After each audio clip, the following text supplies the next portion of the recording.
Hi, everybody. Welcome to Cannabis Chat for a Friday afternoon. I'm Jimmy Young from Pro Cannabis Media, just in case you didn't recognize me with my Santa hat on. And I have no idea who I'm co-hosting with because I've never seen this guy before. David Rabinovitz, Jimmy. I'm up here at the North Pole.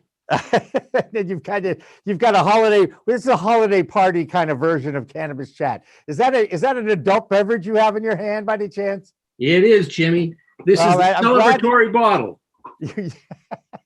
You are at home and it's a holiday time, and Lord knows you get to do whatever you'd like to do at home. But welcome to the show, everybody. It's going to be a wild and crazy one coming up over the next few hours here live on the Pro Cannabis Media social media network pages that we have going. And we've got a very special guest coming up in 30 minutes, Andrew DeAngelo, who is one of the co-founders of Harborside. Harborside, of course, is the well-known dispensary that's also run by his brother, Steve DeAngelo, from the Last Prisoner Project. I don't know if Andrew is the brains behind the operation of Harborside or Last Prisoner Project, but we'll find out from Andrew DeAngelo when he joins us at the bottom of this hour, and we look forward to hearing from him. Always a pleasure to be joined by David Rabinovitz. David, a happy holiday season to you. I'd say happy Hanukkah, but you know what? It's already past the 8 days. So we move on to Christmas and New Year's and Kwanzaa, just to make sure we're all inclusive when it comes to holiday partying. Oh, we got one more to add into the middle of that, Jimmy. Which one? Last night I got engaged. Hey, Mazel Tov. So she said yes. She said yes. I said yes. Well, that's great. Congratulations to you and Beth. I think that's terrific. Just for the record, I'm still waiting for yes. Okay, 15 years later, I'm waiting for yes. Okay. Well, Jimmy, you should try my technique. I brought it to a UPS delivery outlet where they had a box. I said to the guy, "Can I borrow a knife?" He said, "We can't give you a knife, but I'll open it." Opened it up, looked down at the dirty floor, dropped to one knee, and there was the ring. And I asked her. The UPS guy was bewildered. Said they've never seen that before. And what a perfect place. And I'm sure Beth was just overwhelmed with the romantic. Beth was overwhelmed that we finally got our hands on the ring. She actually was leaning out the window when the UPS truck went by, yelling, "No, you missed the house." Well, great. I'm happy for both of you, and I wish you a very long life together. Lord knows it's been a long life for me waiting for yes. So we'll continue to pursue that. I got an eventually, which, was a win. I took it as a win anyway. What does this have to do with cannabis? Absolutely nothing. It's just part of life, I guess. And today, again, we're going to solicit our audience for their top 5 stories in cannabis this year. And there have been so many positive stories involved with the green wave, or in this particular case, we call this show the Green Rush, the business of cannabis. David, you might think that actually becoming a co-host of this show is one of the top 5 stories in cannabis. No, huh? I was actually thinking that a moment ago, Jimmy. If you ask me what the top 5 stories are, it's Jimmy Young saying, "Hey, you've come back 3 times. Why don't you just become the official co-host?" Well, I'm certainly glad to have you alongside. We've known each other for a few years now, and I just can't believe, David, when you think right down to it, it's 2020, and we have a live stream talk show. What's that? It's still 2020, isn't it? Did I miss something? And you think we're talking about weed, okay? As an entity, as a subject, we're not hiding behind the corner of the building. We're not in the woods taking a walk in the woods like the old days, right? We're actually talking about this from an issue perspective, from a political perspective, from a business perspective, from a science perspective, from a research perspective. I mean, there are so many different ways that this plant has become part of the norm in this new norm that we're all accepting during this pandemic. Once again, we are scattered throughout the Massachusetts area with our director, Dan French, down in Norwood. And we've got Isabel Turner, our production coordinator. I'm going to assume she's in Needham. And David, you're in Holliston and I'm in Wellesley. So we've got Metro West covered for sure. Yes, we do, Jimmy. Yes, we do. Okay, so this is the opening monologue. This is when you come prepared to talk about things. So again, Well, top Jimmy, five you- stories, David, right off the top. Which do you Right. think is the top story? Which is the top story? Gee, I'm a little torn on that one, but for me, I think one of the big stories is what's been going on in Massachusetts with social equity and the whole home delivery issue. I think that's, especially when you intersect that with COVID and how many delivery vans people see in their neighborhoods now, and the fact that pretty soon there's going to be discrete delivery vehicles delivering marijuana in the state. And with New Jersey having legalized marijuana right on our heels, I think there's going to be a lot for them to learn from everything that we've done up here. You know, it's so funny when Massachusetts first voted question 4 in, and the Department of Public Health turned it over to the newly formed Cannabis Control Commission. You know, it took 2 years before they even got to the open of the first adult use recreational dispensary. So, you know, this is going to be a long process. I remember though, when Massachusetts was looking at the other states, the Colorados, the Washingtons, Oregons, California, how they handled legalization. And now Massachusetts, a couple of years in, is now being shown as an example, plus or minus, because I really think we all know that Massachusetts has made a few mistakes, and we haven't even seen the open of one social club yet. Oh, that's a long ways off, Jimmy. So social consumption, that's a long, if you think 2020 was a long year for COVID, it's going to be a long year before we get the social consumption licenses open. Well, I can tell you, it won't be before everybody gets vaccinated. So you might as well look ahead to 2022 because nothing's going to happen until 2022 for sure. No one's going to want to have that liability or bad publicity if anything happens at a social club for cannabis. Oh, that'll be the lead story on the news for sure. Don't go there; you're going to catch COVID.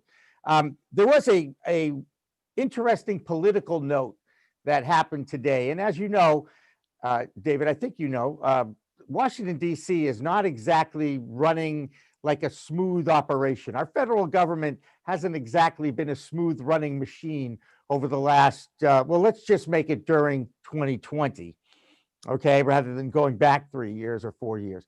So let's just talk about the last year. And today, the Drug Enforcement Administration, the DEA, issued a final rule for licensing more growers of marijuana for research. They've been waiting and waiting and waiting to have this final ruling, and they did. And by the way, this comes in the same week or within the last 2 weeks of the House passing a pro-cannabis research bill, and even the Senate passing a pro-cannabis research bill. And then the DEA comes in and says, hold the phone there, Congress. We get final say here. And since the DEA has been pretty much silent on this issue for years and putting off these researchers as much as possible, protecting the one university that has been doing research on cannabis in this country for the last, 40 years, the University of Mississippi, they finally come out with their ruling. And David, I shared it with you. Do you want to comment on it, or do you want me to outline what it says? I'm going to let you outline it, Jimmy, because the more I read it, the more it smells of hypocrisy with the DEA. They're changing position. They only move when they're absolutely forced to move, regardless of what the courts tell them. And hopefully the handwriting is on the wall, right? The right. incoming and as you know what this will come down to, and we'll get into the details a little bit. All that has to change here is that administrative rule that the executive branch can pick up the phone, call the Department of Justice and say, take cannabis off Schedule 1. And once that happens, Schedule 1, how about just deschedule it? Well, again, I don't really care where it ends up, whether it's 2, 3, 4, 5, or completely descheduled, okay, which is what I think they should be doing for sure. But, you know, we don't know until that happens. But that being said, here's an overview. So they basically are saying that the DEA has discretion to weigh the statutory factors, and only one factor needs to be dispositive in applicants' prior compliance with federal laws, relevant consideration, blah, blah, blah, blah, blah, blah, blah, blah. Look, they announced in 2016 that they wanted to expand the number of licensed marijuana cultivators. It received more than 30 applications, but has yet to act on any of them. That's 4 years they haven't done anything with these. They've had lawsuits against them, the whole 9 yards. They actually realized that they were in violation of international law by not acting on these. All that being said, it is just ridiculous, again, that the conclusions, and I'm going to get to them, I promise. And, oh, they also say, all right, so it would not be taking special steps to ensure diversity and inclusion of minority applicants. That's a quote. That's a not, I mean, what does that tell you right there? Not paying attention to what's going on in the world of cannabis right now, right? Oh, but it says, but we do give equal treatment regardless of gender, race, socioeconomic status, or disabled status of the applicant. Of course you have. Now, all right, the final rule. Okay, now it basically says here, this is the reaction. I love the reactions because this tells you how ridiculous it is that they've waited for years to do this final ruling. They finally came up with it. And what do you think happened? Both NORML and one of the most prestigious national law firms, Vicente Sederberg, has already ripped this thing. This is the deputy director of NORML telling Marijuana Moment. Time and again, the DEA has proven itself full of empty promises when it comes to the issue of facilitating clinical cannabis research in the United States. This history of inaction is why Congress needs to enact legislative reforms, which of course they tried to do, but they didn't, okay?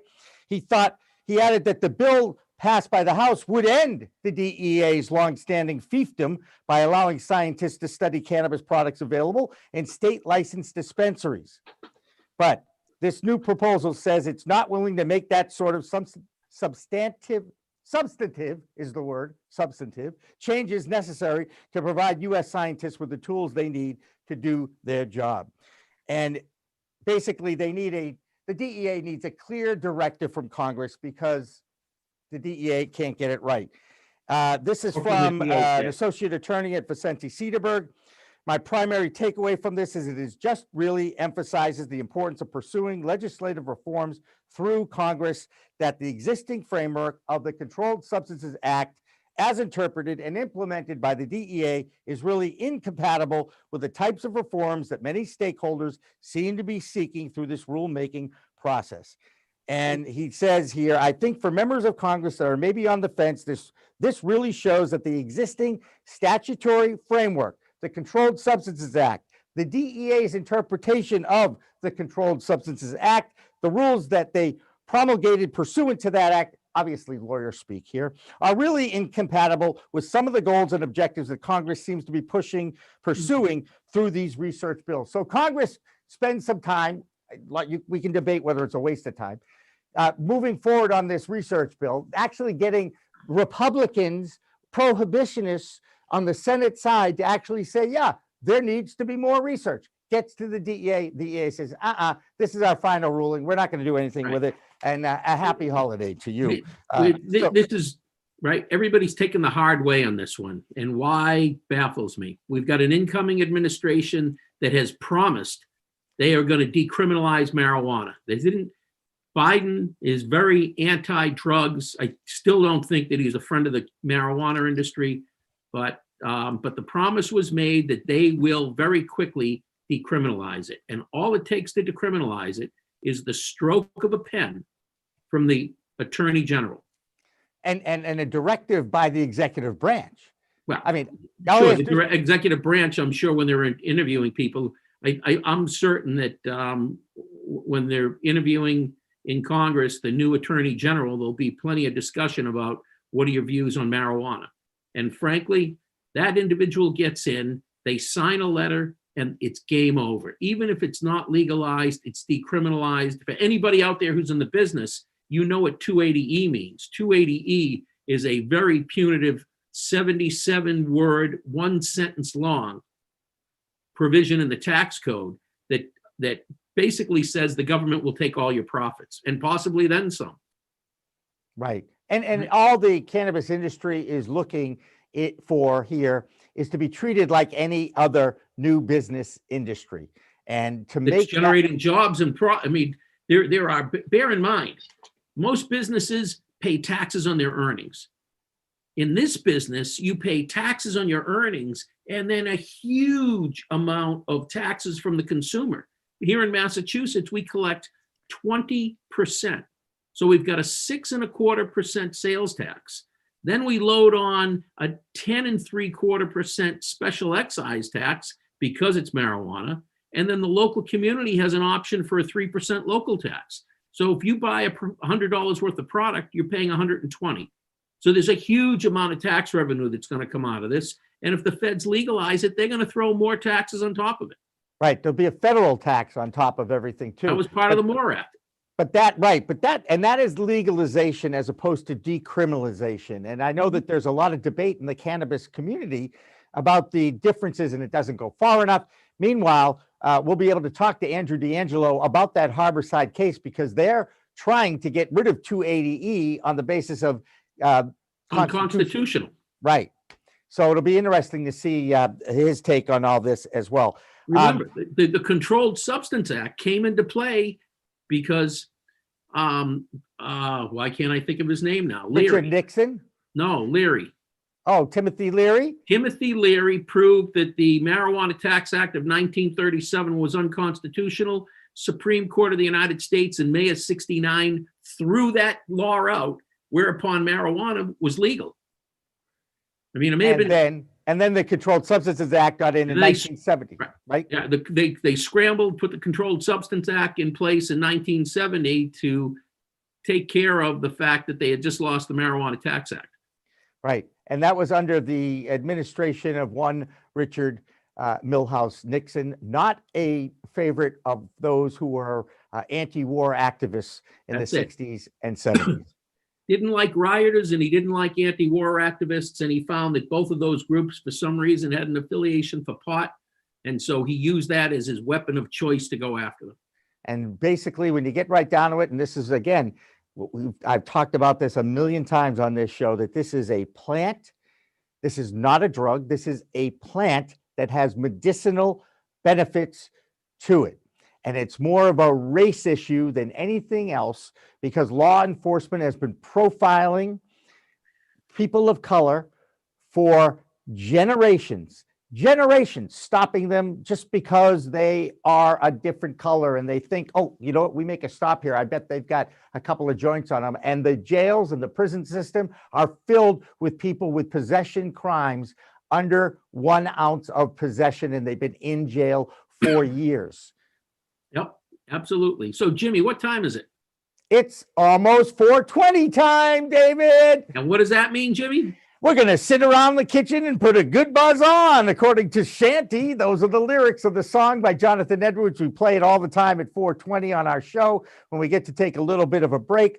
I get to explain a little bit about the 420 code because a lot of people still don't recognize the true story behind the 420 code and how it got embraced by the cannabis community. And it happened because a couple of high school kids in 1971, interestingly enough, David, those were seniors in high school in 1969 when Timothy Leary won that case, obviously committed an act of civil disobedience, says, hey, we're going to go across the street at 4:20. We'll meet you at the Louis Pasteur statue. We'll catch a buzz.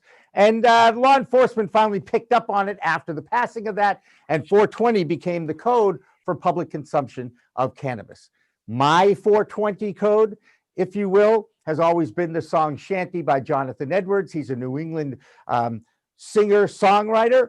And anytime we heard this song on the radio, well, guess what we did in the 70s? Yep, we did. We put the good buzz on and sit back and enjoy. When we come back after this break, we'll be setting up Andrew DeAngelo for our interview here on Cannabis Chat. Don't go away. We'll be back after this.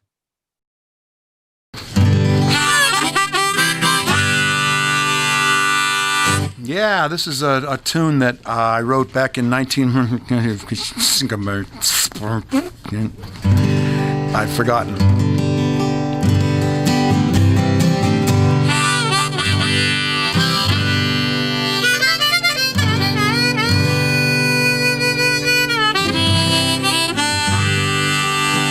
We had a saying in our old band, one of my first bands in 1966 or so. What are you going to do tonight? Oh, just, like every other night, just going to lay around the shanty and put a good buzz on.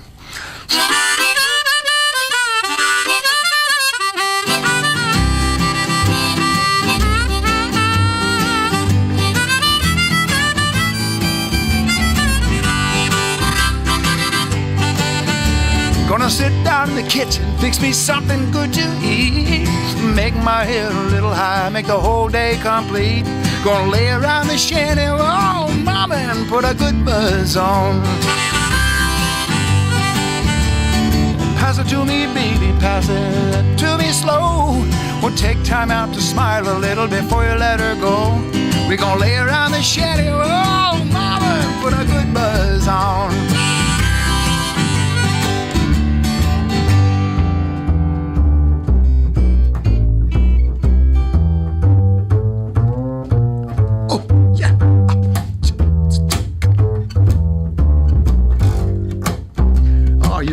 You're on something. Go ahead.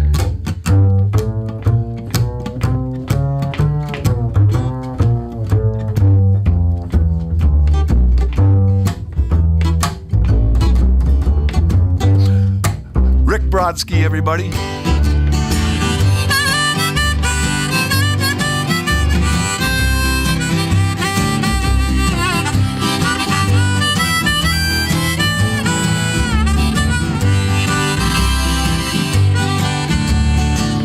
Nothing to do and there's always room for more.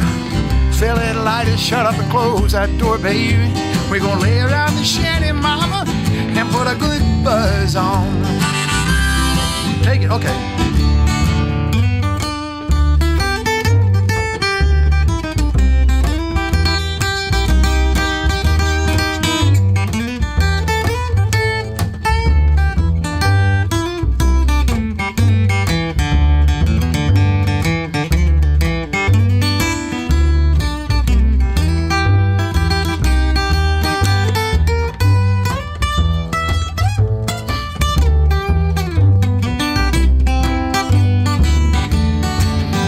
Prohibition never works, it's time to realize it. It grows in my backyard, it's time to legalize it.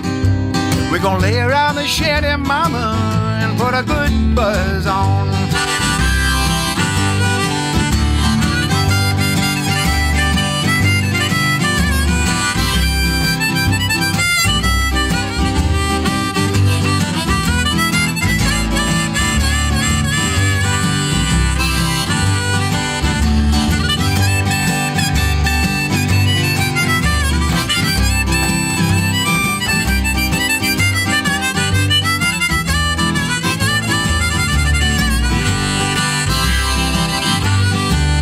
I'm gonna sit down in my rented car, I'm gonna jam it into drive.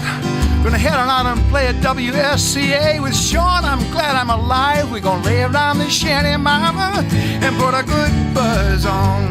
Every night and day, we're gonna lay around the shanty, mama, and put a good buzz on.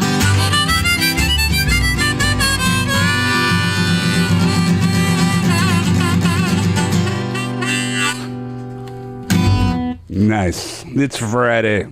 Thank God. Thank God Jonathan Edwards is joining us live in the WSCA studios. Hi, I'm Jimmy Young, the founder of Pro Cannabis Media. And as a sportscaster, take your Zoom call podcasts or webinars to a whole new level. Nurse Mark and the Green Nurse Podcast. We are here. That's right. PCM can animate your logo, add eye-catching full-screen graphics, and lower third identifying motion graphics. Look like the network. Act like the network.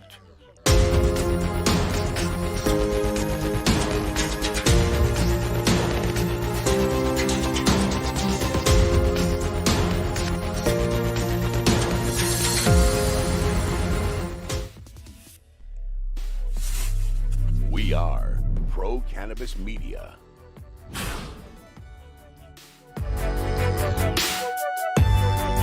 Well, ho, ho, ho, ho, ho. It's the holiday show of Cannabis Chat live on a Friday afternoon. I'm Jimmy Young with Pro Cannabis Media. I'm joined by my co-host on Green Rush Fridays, David Rabinovitz, and we're so happy to have Andrew DeAngelo along with us as well. And he is in the festive mood because he put on his little holiday bow. Andrew, thank you so much for joining in and joining us here on Friday. Well, it's great to be with you and your listeners today. So you are you're in California, in Oakland, at the world headquarters of Harborside, although I'm guessing you are remotely operating Harborside from your house. Am I accurate on that? Well, you're accurate that I'm operating from my house right now, and that Harborside's world headquarters is in Oakland, but I'm actually exited Harborside. I'm no longer an employee over there, still a co-founder, big shareholder, of course, but doing a lot of other fun things now. So yeah, like perhaps taking on the United States of America in a lawsuit, perhaps. Are you involved with that? Well, Harborside's very much involved with that, and I was involved with that for many, many years, over a decade. And of course, we're at the Ninth Circuit. I just hope that the new leadership of Harborside hangs in there and keeps fighting the case and doesn't settle. That's the only thing I'm worried about right now.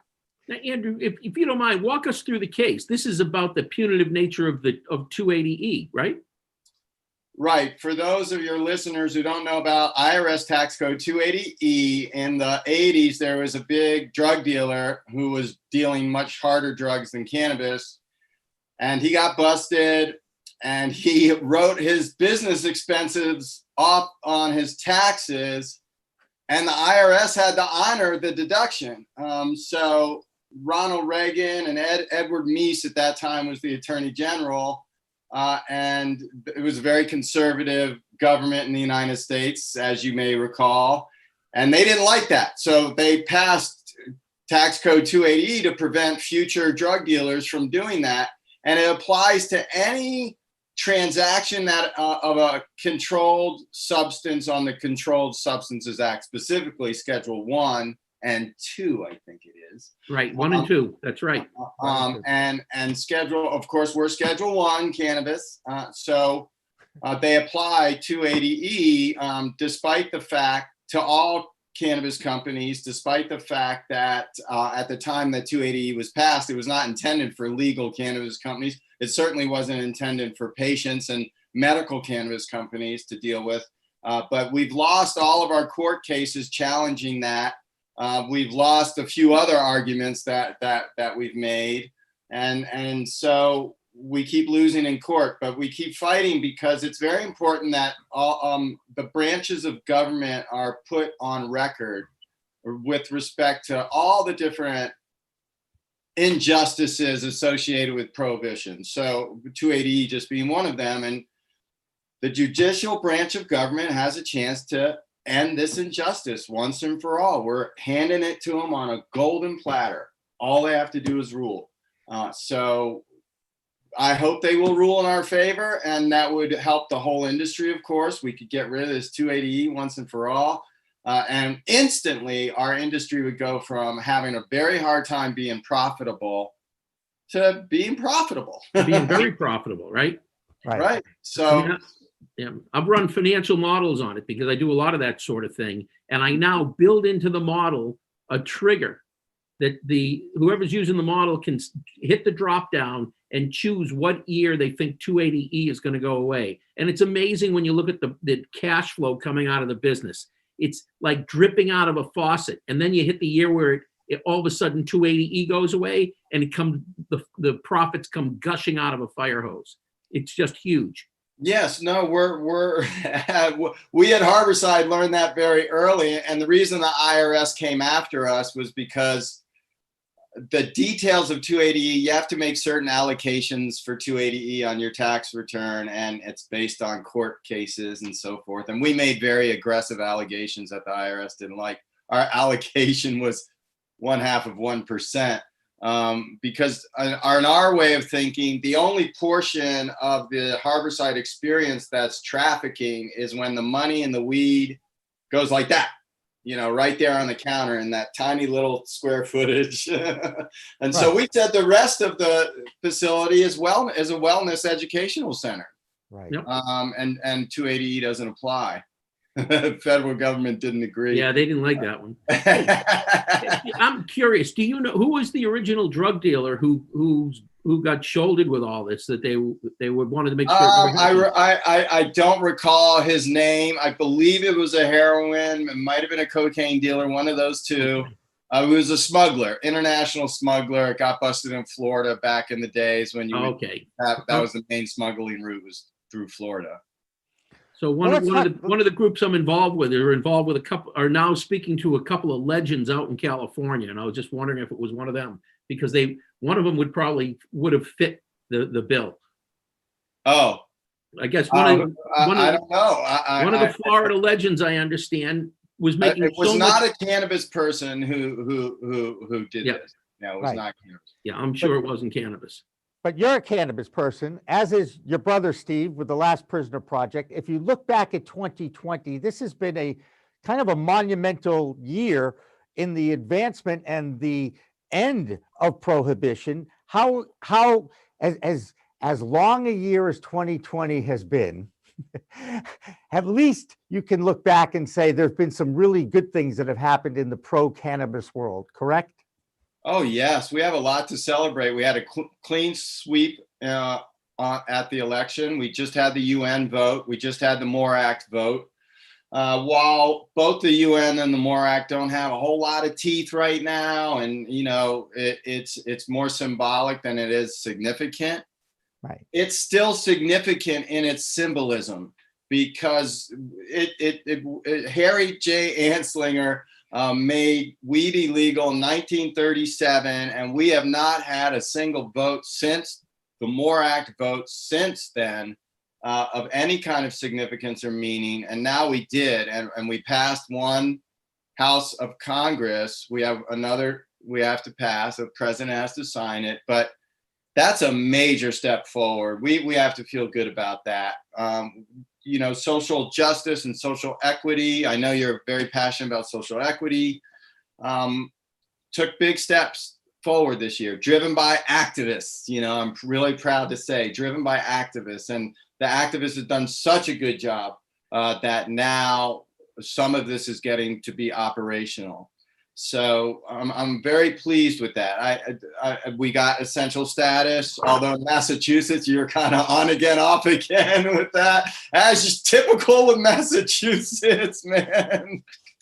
Don't worry, California's worse. We're the poster child for totally legalizing weed wrongly. It's California. Massachusetts is like our little brother or sister over there in the corner trying to emulate us as hard as they can. Yeah. I think, and we're coming out of the pandemic. The vaccines are going to take hold.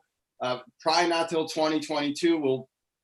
Will we be gathering again in any kind of really major way, a significant, consistent way? But I think those years, 2021 is going to be all about just healing and getting everything ready, cleaning up the garden, getting all the weeds out, putting our nice fertilizer down, seeding everything.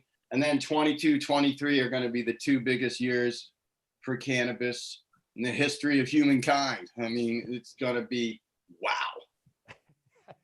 I love that.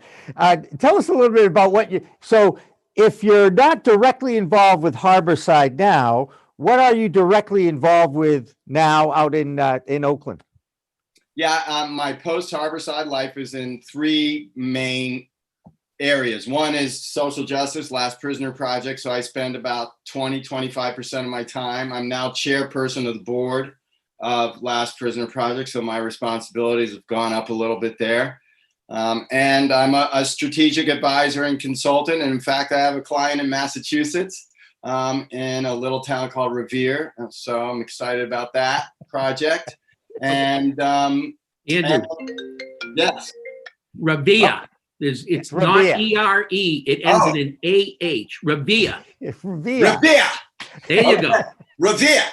Excellent. I'll have to, I don't want to offend anybody in Massachusetts, of course. Oh, please. You know what? We're so used to that accent at this point. No, but so I keep the lights on for my social justice work with strategic advisor and consultants, and I have clients all over the country and the world now.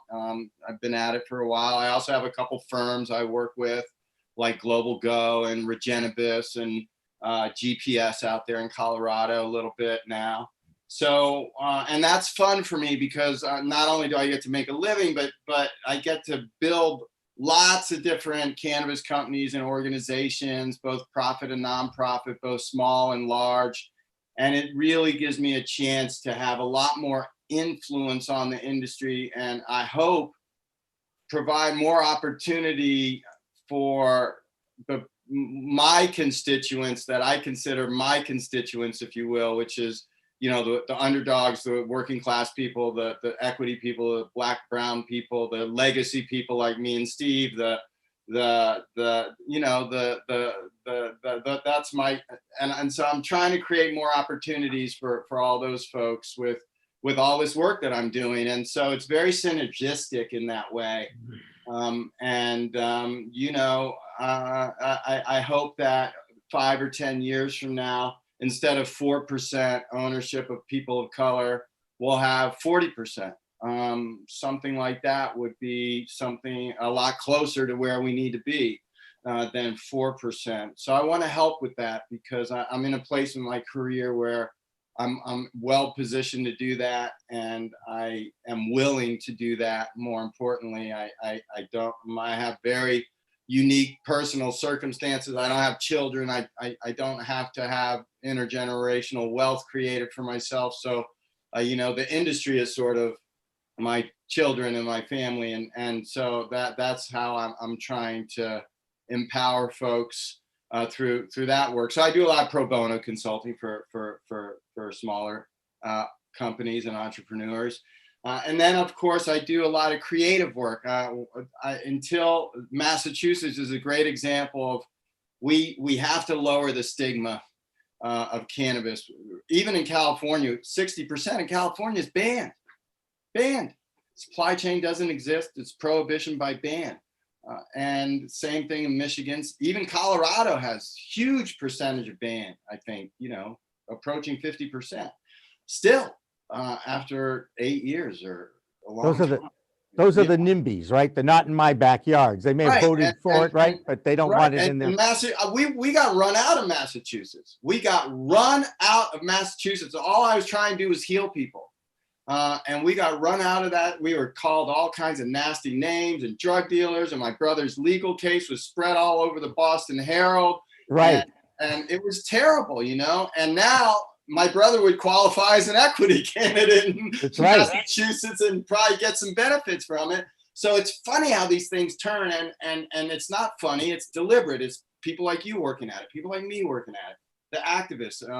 We're demanding this, and so we're making a little bit of progress. So I work on telling stories. I had a movie called CBD Nation, a documentary film I appeared in, I produced, all about CBD and children that have been healed with CBD and the science behind, and the origin story, more important, how the CBD miracle came to be. A lot of people don't know the origin story of CBD. It really came from a bunch of misfits and growers up in Northern California and Harborside in our laboratory. And, there was a lot of happy accidents and discoveries along the way of that story. And now you walk into any CVS, you get the CBD, and it's very mainstream. So we told that story. I made a little independent film called Freeland, which is about a grower in Humboldt. This is a narrative film. It's touring the film festivals right now, and it's about a grower up in Humboldt who is getting displaced by legalization and sort of the pain and trauma she's going through, and also she makes some mistakes. She made some errors in her decisions that caused her to be in a bad place by the end of the movie. And of course I write too. So I have a column with Playboy, and I'm going to be writing. I'm writing for Green Entrepreneur, and I think I quoted your holiday gift guide that was in Playboy. Cool. Yeah, I'm hoping that one was a lot of fun. Yeah, that one was a lot of fun. That one wasn't as serious as some of the other ones I had to write for them.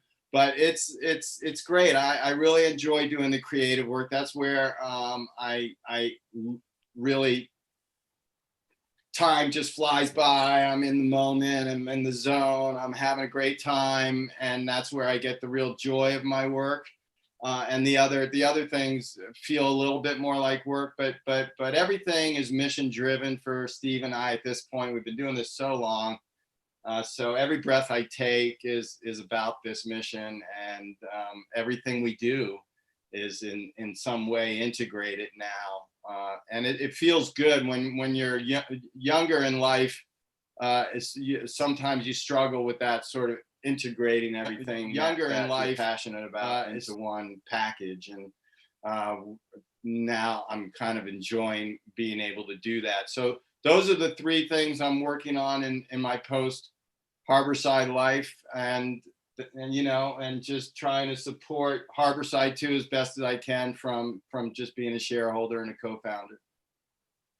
Can I ask you about the atmosphere as you go out and you are who you are and you talk to people, whether it's on this coast or in the Midwest, maybe, or all the way to the left coast? Why do media people still look for the industry to trip up and fail rather than tell the stories? And I know you've heard a million of them. How cannabis has saved my life, cannabis has changed my life. Well, it's a very curious question I've asked myself many, many times. I've just, gentlemen, I've all your listeners have probably asked that same question too. There's something about negative coverage that the media people have discovered makes them more money, I guess. And so, and there's been 100 years of prohibition. And so there's this muscle memory that the prohibition is in the muscle memory so strongly. And there are, probably a bunch of people in the media who would love to see prohibition come back. They are against legalization and want to see prohibition come back. So there's some of that at work too. But I think it's really more just, the negative coverage. People, I don't know why, why does the Real Housewives of this town or that have such high ratings? I can appreciate that having medium ratings, but it's quality, not quantitative. This is what I keep telling people. Put out great content and it will rise to the top. Okay. It may not be talked about around the water cooler because they're good stories to be told, but no one's telling the good stories in the media. Hence what we're doing here. This is one of the reasons. I think it's great. I mean, we've really taken it into our own hands. I mean, the two movies I mentioned earlier that I was a part of, not widely distributed, independent films, pay-per-view in one case. Maybe someone will pick it up, and maybe it'll get on the streams, but it probably won't, So there's still some gatekeeper of Hollywood and media, the gatekeepers that are sort of keeping us at bay. But you're right, the right content goes through. I mean, look at Jim Belushi's show. Look at even something like Murder Mountain. At least that content did well, and it got a lot of eyeballs on it, and it didn't fail. And it was a genre piece. It was murder mystery or whatever, and getting cannabis inside genre pieces, I think, is going to be a really powerful thing in the next 5 or 10 years in pop culture. It's not going to take long. Once the gates of Hollywood open, I think you're going to see just a flood. I hope to be part of it. But everybody wants to be, everyone wants to be that.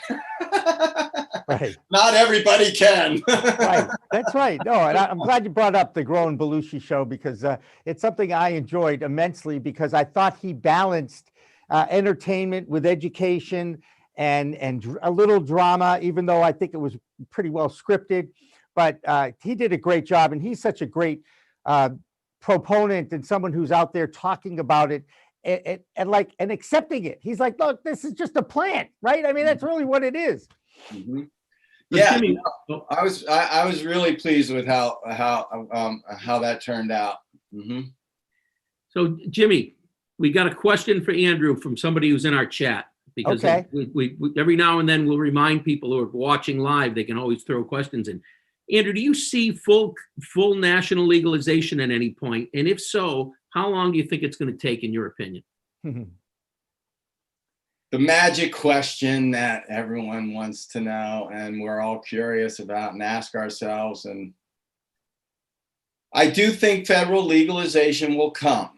I'm not in the sooner camp. I'm in the later camp. Meaning at least I don't think it happens in the first term of the Biden administration. It might happen in the second term. We might get some incremental change on banking, maybe even, Lord willing, 280E. But I don't. Maybe we get decrim if the Democrats can get a hold of the Senate. Maybe. But I even if the Democrats win both those runoffs in Georgia, they're not going to get all 50 to vote for the MORE Act. They're just not. But decrim, they don't even need the Senate. They don't need the House. They don't need Congress for decrim. They just need the Attorney General. Right. My personal opinion is that Joe Biden is not interested in spending a lot of his political capital on cannabis before the midterms. Wow. After the midterms, I think he might be more interested. I would say that I hope that's not the case, because it's a huge strategic blunder for the Democrats. They should be embracing it. He should vote for decrim on day 3. He should be pushing it, right? Especially before the midterms. That's how I would like to see it go.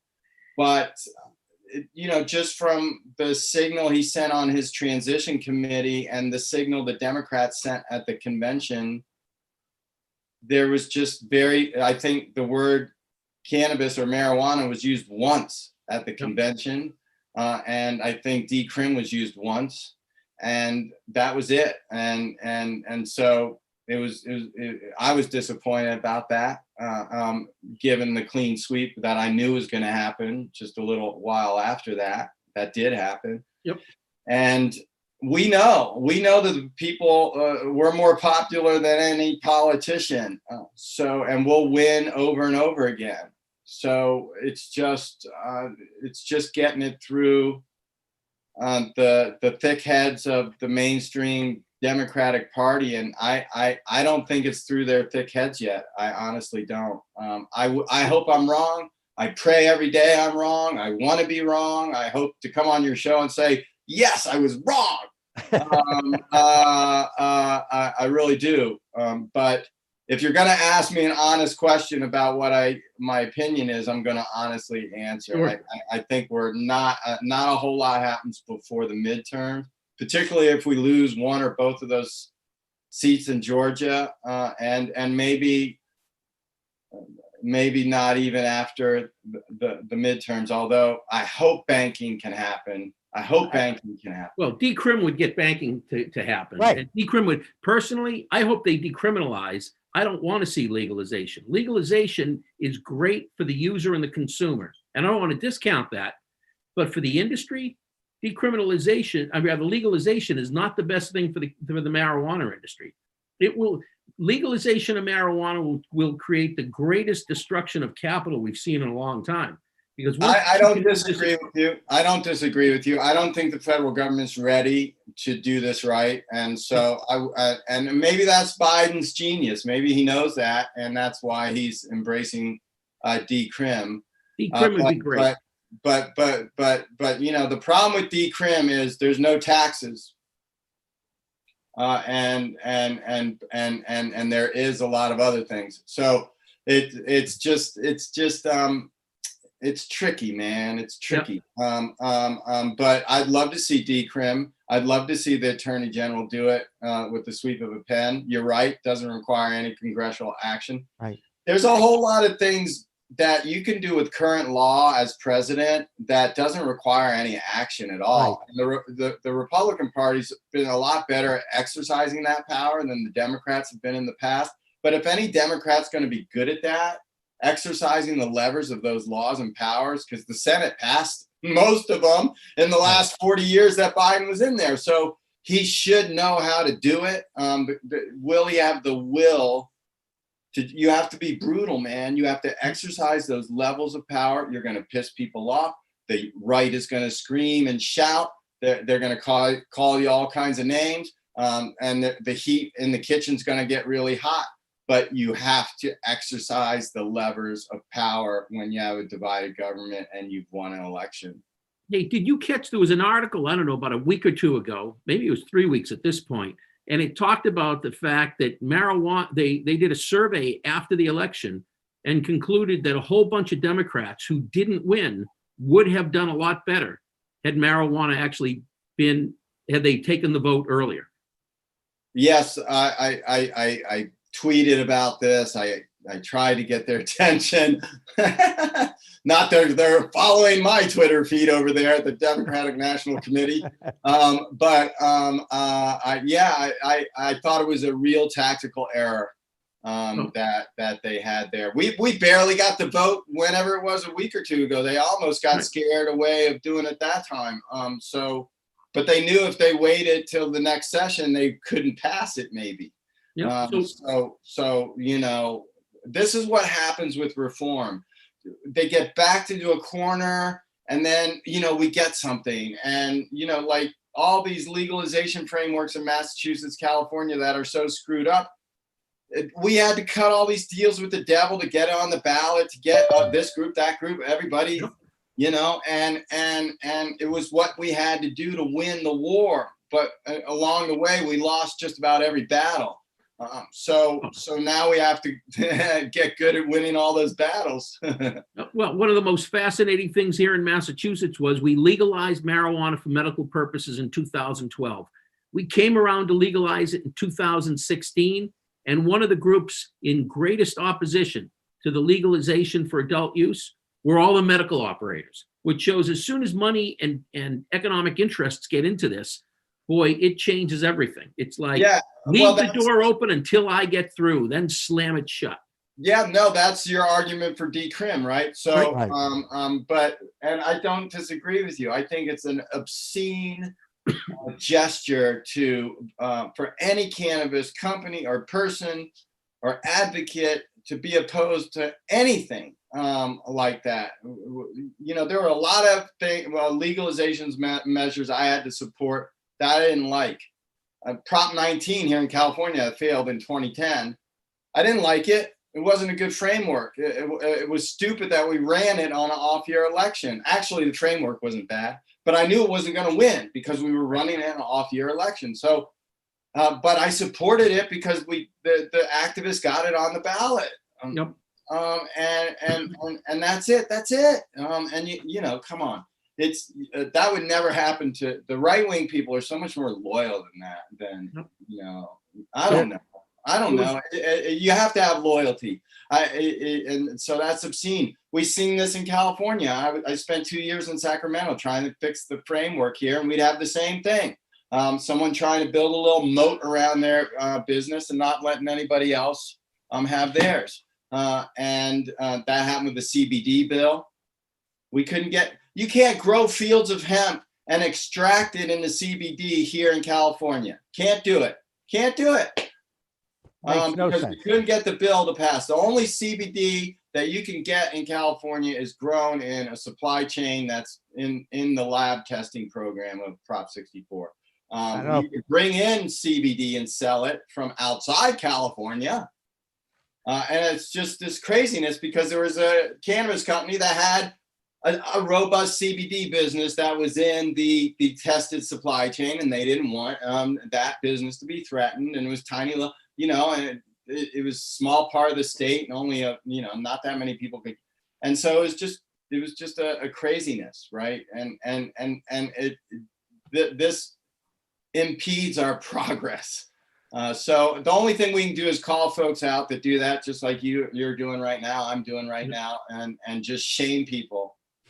It's like people don't want to have home grow in the frameworks. We had that whole scandal in New York where all these big cannabis companies are trying to make home grow not illegal in New York. And it is not. It wasn't in the framework that was talked about in New York.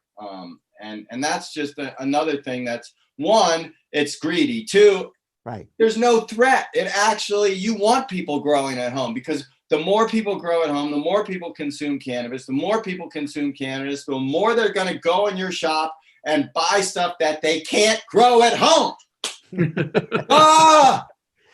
I don't want to grow it because that's too much pressure on me, because I would probably kill the plant. That's why I'm surrounded with plastic plants. I like plastic plants because they don't die. They look wonderful. That's the thing, man. I mean, even when you have home grow on the books, most people don't go through the trouble of doing it. And come on, it's like tomatoes. How many people actually grow their own tomatoes rather than go out and buy them?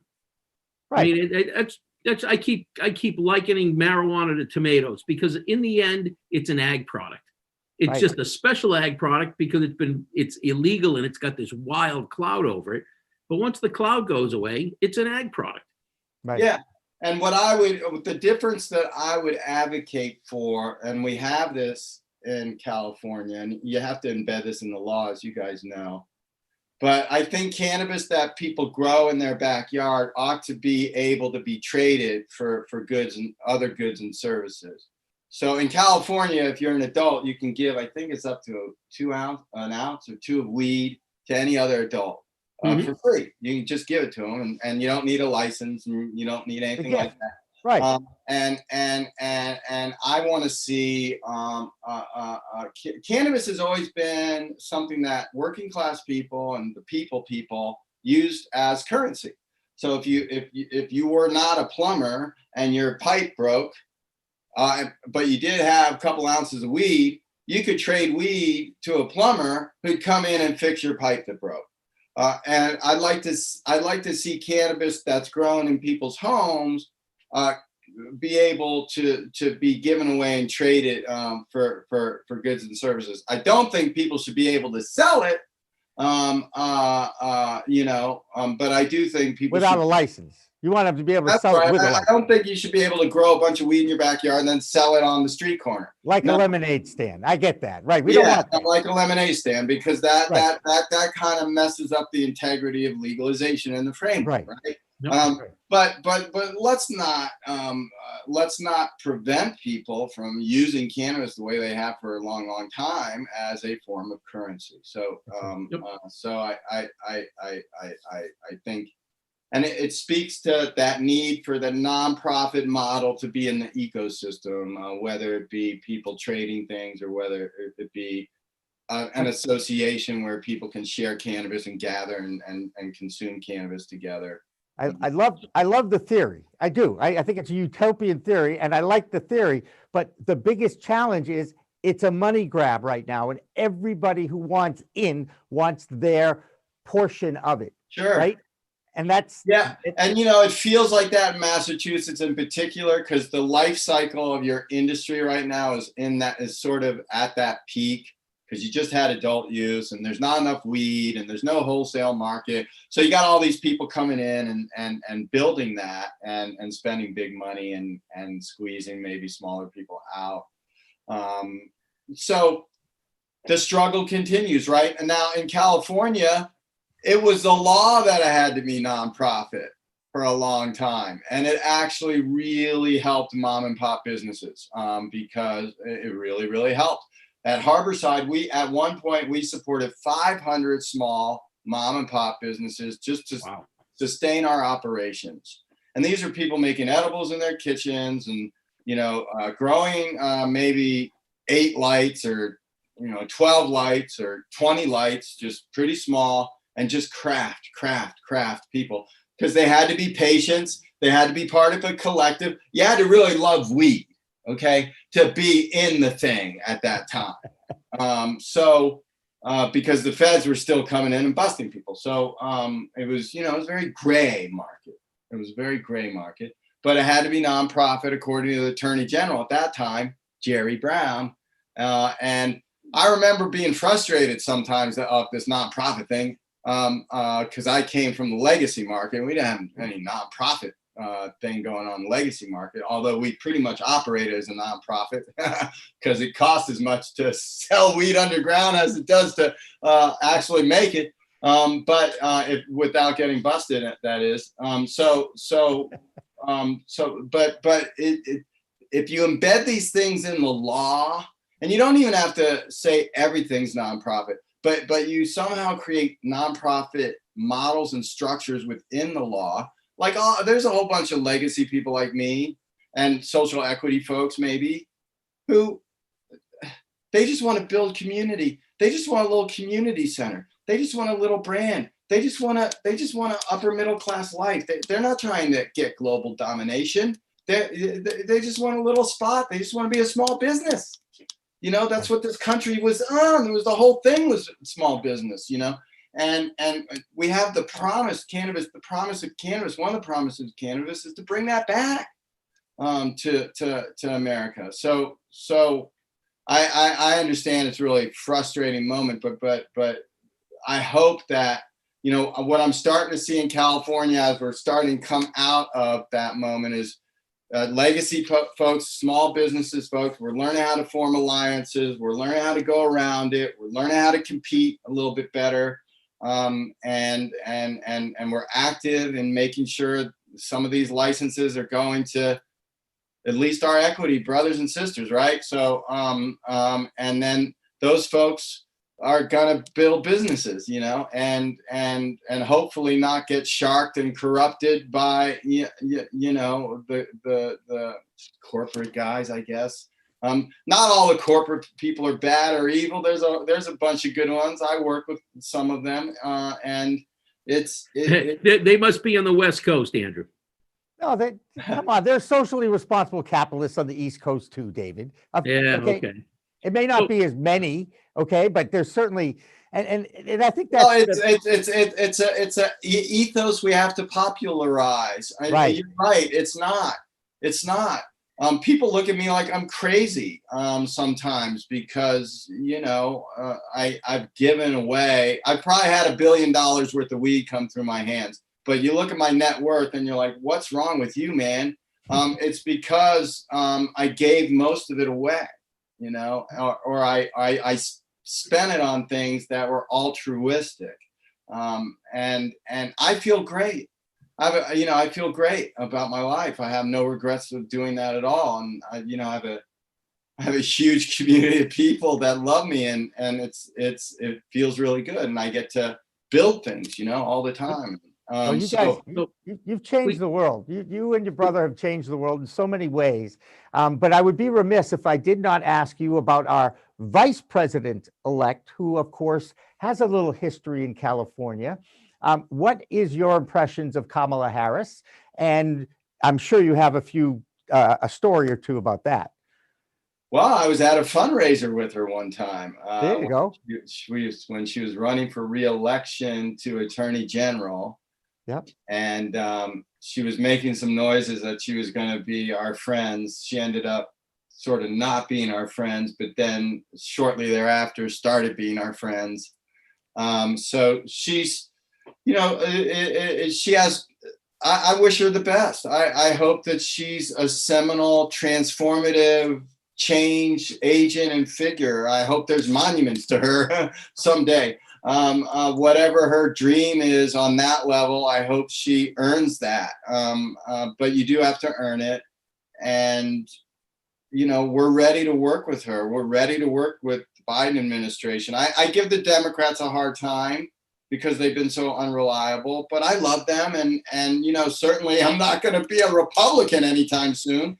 And then, so what else are you going to be? I always joke, the cannabis party, giving people what they really want. Hey, Pat Paulson ran on that. Didn't Pat Paulson run for president in 1968 on that party? Something like, you guys remember. Something like that, right? There was one, I think. Right. And then, of course, Shirley Chisholm, well, we can't forget her pioneering effort in 1972. Right. But in any case, I hope, we're ready to work with them. We know how to do it. We know how to make sure that all the stakeholders that the Democrats care about, whether it be labor unions or environmental people or what have you, we can thread all those needles. We're ready to collaborate. We're ready to dialogue. We're ready to get our people out of prison. We're ready to do this. So I hope that we can get them to the table and get us all working together. And I wish I want this country to transform.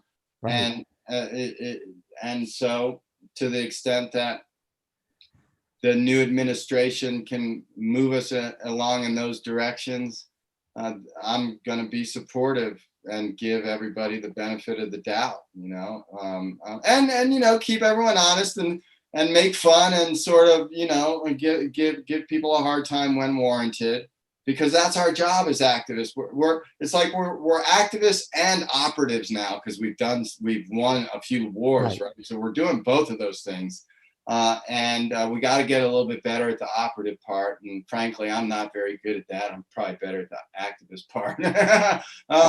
But I think we can be very persuasive too. And certainly the people are on our side. And, look, we've got a plant that's not only a great medicine, it's not only a great relaxant, that not only can sequester carbon, but anything that you make out of a carbon-centric material, like timber, or petroleum, or fossil fuels, or cotton even, you can make out of hemp or cannabis, and use a lot less pesticides, water, and all that, and carbon, and sequester a lot of carbon. So farms are the future raw material factories. Not mines and drills. So we're just beginning, and there's really no choice for humanity but to embrace this plant and other visionary plants. There's just no real choice. So we'll all keep at it until that happens. That's right. And you know what, as a humanity, we need to heal, and the plant has that power. And I expect in the next year that we will all be healing, and the plant will go along for the ride. Andrew DeAngelo, what a great conversation. We went even longer than I expected because you were so compelling, and we so appreciate you taking the time. And I hope you'll consider us when you come to visit Ravia. You could come and we'll talk and get to meet each other from a social distance, at least until we're vaccinated. Fair enough? No, I'm looking forward to it. Is next time I land in Massachusetts, I will look you all up for certain. It's been a real pleasure talking with you today. All right. Thank you very much, Andrew DeAngelo from California. All right. We're late for a break, as they say, but we're going to take the break. And then when we come back, we're going to start soliciting some of our past guests about what you think is the top 5 stories in cannabis in 2020. Don't go away. Cannabis Chat continues after this. Hi, I'm Jimmy Young, the founder of Pro Cannabis Media. And as a sportscaster on TV and radio for 25 years, people always thought I was an expert on sports. They used to come up to me at bars and go, "Hey, sports guy, are the Bruins going to win the Stanley Cup or what?" I didn't know then, and I don't know now. Just because I reported on sports and talked intelligently about my love for sports, I was not an expert. I was a talk show host, an anchor, a reporter. Sure enough, the same is true in the cannabis industry. Now, even though it's been around for thousands of years, research is just beginning. The difference, of course, is that there are no real experts in the cannabis space. However, we all believe that we're experts in our own field. For instance, we at Pro Cannabis Media have 75 years of combined experience in commercial media, buying, production, and strategic market planning. Now we want to help you control your message. After all, you're probably considered an expert in your field, whether that's lighting or containers, law, interior design, or even security systems. We already have an expert in the insurance business for MRBs, that's marijuana-related businesses. Bill Perrier from Charles River Insurance is our expert. He's a member of our PCM Gold Club of Experts, and he explains that one of the largest insurers in the world is now writing insurance for cannabis farmers. Lloyd's of London, 325 years old, the standard bearer in the market, is with a company called Chesterfield Brokers that have launched this parametric insurance for crops.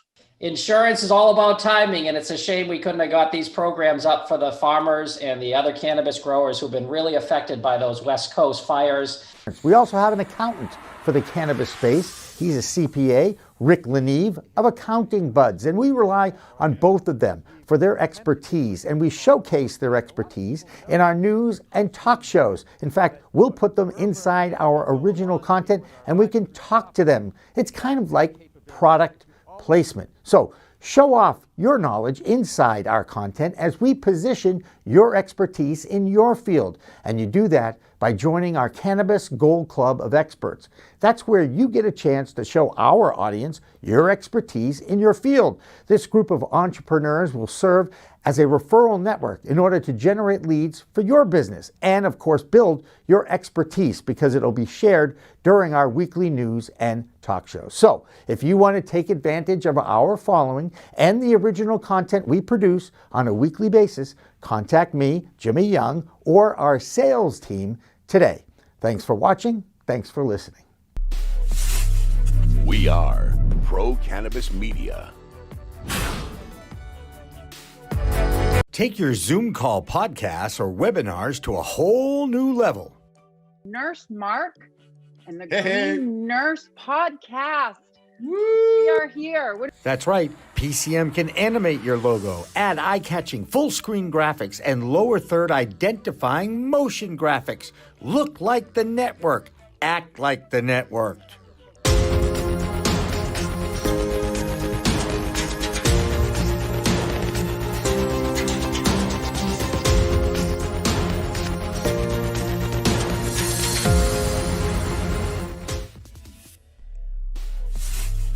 We are Pro Cannabis Media.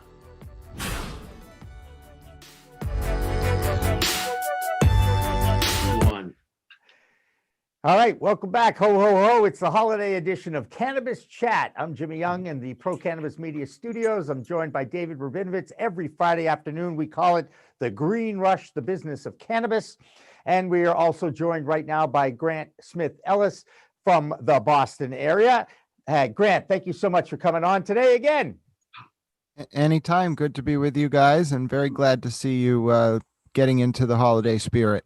This is it. This is our last live stream of 2020. And, you know, at the end of the year, we always look for the top stories of 2020. And, you know, certainly there's been an incredible amount of positive stories about cannabis in 2020. And I wonder if you can come up with a handful that you think were probably the top 5, at least from your perspective. And that could be a local perspective, a national, or even international. What do you think? Well, I think I have a bias towards the local issues, but the number one story probably had to be the impact of COVID on the cannabis industry and the way that materialized, be it in Massachusetts with the sort of strange demarcation between adult use being closed and medical use being open for a while there. Basically, medical use being declared essential was a big story. The second biggest story, I think, comes out of Cambridge with that city on 3 different occasions, defending its equity-only priority period for local host community agreements. The third story is probably the World Health Organization, not the actual UN vote, but a subcommittee based on WHO guidance and otherwise, recommended to the UN to deschedule cannabis. That's important because the UN Drug Scheduling Convention dictates to a lot of other countries, not the United States per se, but a lot of other countries, what cannabis laws they can have. And then 4 and 5, I think the MORE Act has to go on there, even though, there are some pitfalls. I think the felony provision preventing people with felonies from getting a federal license is a problem. But otherwise, the House of Representatives voting for the first time on a cannabis legalization measure was important. And then the election of 2020 and the states, South Dakota, Arizona, and a few others, New Jersey, who passed legalization initiatives will very quickly get to, I think, 50 states, and we're getting closer every single year. So. Well, that's certainly a good roundup, and you did that right off the cuff, which is so impressive. And I'm not quite sure I agree with the order of it, but that's the fun thing. That's like a sports argument, that's what you do at a bar sometimes. Back in the day when we went to bars, because I can't even tell you the last time I was in one. It's just bizarre what's going on. What's the latest on the Cannabis Control Commission front, Grant? Because I know you're on that beat on a regular basis. Well, just this week, it was announced that all the seats that were up at the Cannabis Control Commission are all turning over. So one of the new hires is Mr. Stubbins from the Gaming Commission. Another of the new hires is a wonderful equity activist who used to work at AT&T and is now coming on to join the commission. So those two new commissioners will start on January 1st. And then Britta McBride's seat, which is appointed by just Attorney General Healy, will be filled within the next month. So that was definitely an interesting piece of news. And then, of course, I guess that this didn't make the top 5, but the Cannabis Control Commission did do a regulatory update over the past few months. That is now final. The updated delivery rules, the updated rules for caregivers, they can now have 5 patients instead of 1, expanded medical home grow, all go into effect in December. And then the actual, applications for the new delivery license, the expanded caregiver ratio, will come out in January. A question about the new commissioners. I'm guessing one of the first questions that they're asked is, did you vote for question 4 or against it? Do you have results on that? Well, no, it's funny you asked that because so the way the Cannabis Control Commission in Massachusetts is appointed is 3 of the seats are appointed individually by the governor, the treasurer, the attorney general. 2 of the seats are appointed based on the agreement of those 3 offices. Governor Baker, Attorney General Healy, and I think Treasurer Goldberg all voted against question 4 in 2016. Right. So they're not, that is, if anything, they have been known to perhaps appoint people who tend to be a little bit less pro-cannabis. And I think out of the 5 commissioners who were there originally, 4 of them voted no on question 4. Only right. Commissioner Title voted yes. And she's leaving, isn't she, Grant? Yeah, her term did come to an end in September. They extended it for 3 months or so, but it'll now end on December 31st. And that social equity seat will be filled by a new commissioner, but have to give, and I think this has been something that's been, echoed throughout the local grassroots community over the past week. Shalene Title, Cannabis Control Commissioner Shalene Title, has done perhaps more for equity and the rollout of an equitable market in Massachusetts on the local level and the state level than almost anyone else that I've ever met. Not only did she help design the equity provisions of the law when question 4 passed in 2016, she was there overseeing the implementation of those provisions.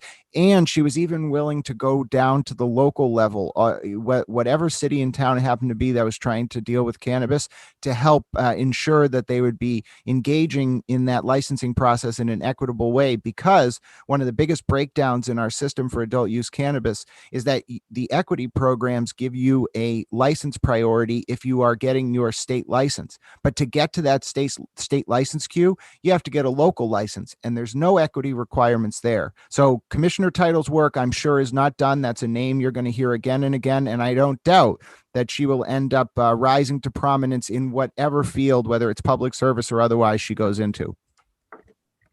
Yeah, she's been a champion and a favorite of all that are out there pro-cannabis for sure. Any idea what her plans are?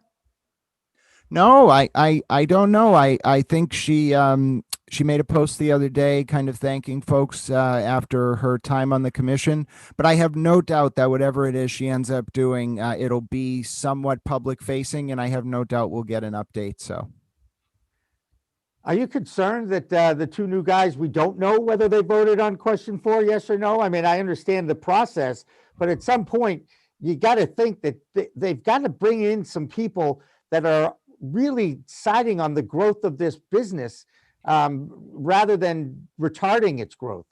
Why? Yeah, one is one appointment is a woman, Nuris, and this is the first time I'm saying this name. Nuris Camargo is a woman who was appointed, and then Bruce Stebbins is the gentleman who was appointed.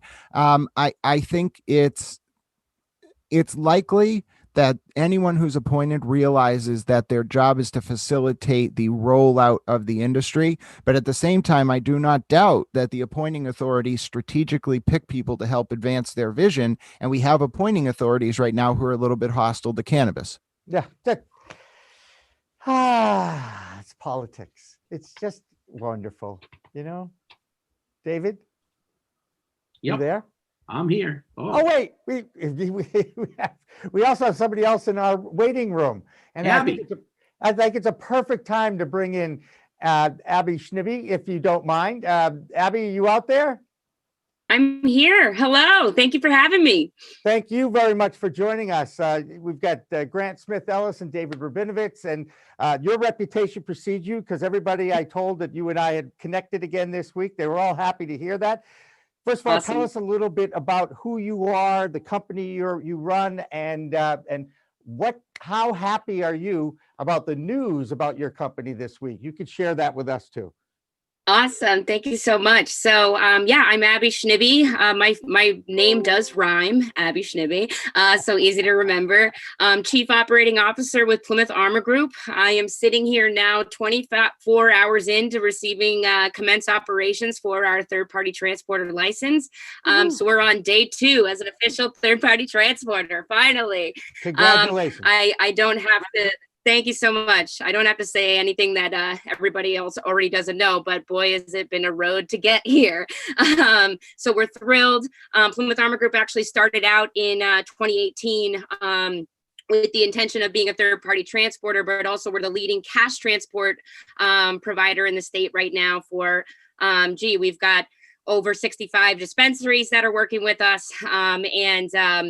And since 2018, that's just grown. We're now in Connecticut and Rhode Island also offering our services. And we have been doing, some wholesale transport with a, compliant leasing model. But now with this commence operations, the sky's the limit. So we are so excited. Phone's ringing off the hook. So happy I could be here today with a, on a week that has been really special for us. There you go. Well, this is the holiday time. This is why we were doing. I'm sure you have a Santa hat somewhere, but what you've got your rocking the Plymouth Armor Group swag. The Plymouth Armor Group. That's right. I wonder, Grant. I bet you have a question for Abbe, because Grant's been in the trenches. What's that? He left. Grant, I think we lost Grant. We need to get him back. That's all right. So, David, you could ask Abbe, because I know what she's up to, and also one of her most important employees that she hired this week.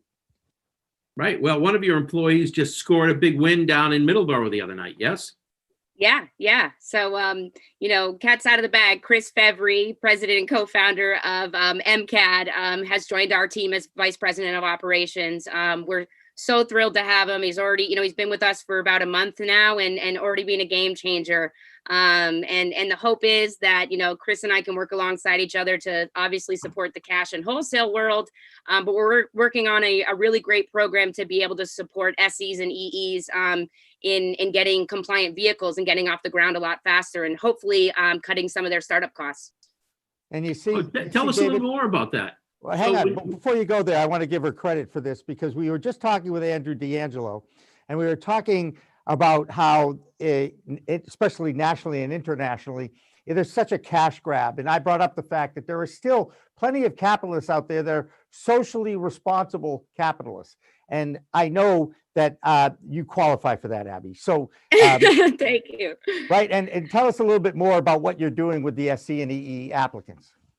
Yeah, so we're working on a program that kind of allows folks, depending on their dream for their business, to sort of choose a la carte, so everything from, we can just lease you a vehicle that's built out and compliant to, outsourcing, the GPS tracking or whatever it might be. And so we really want to help folks, like I said, get off the ground, cut startup costs, and whether it's just a vehicle or an all-in package, with the GPS tracking and other things like that, that they can hopefully, just pay a monthly fee for their operations costs, and start, collecting their own revenue a lot faster.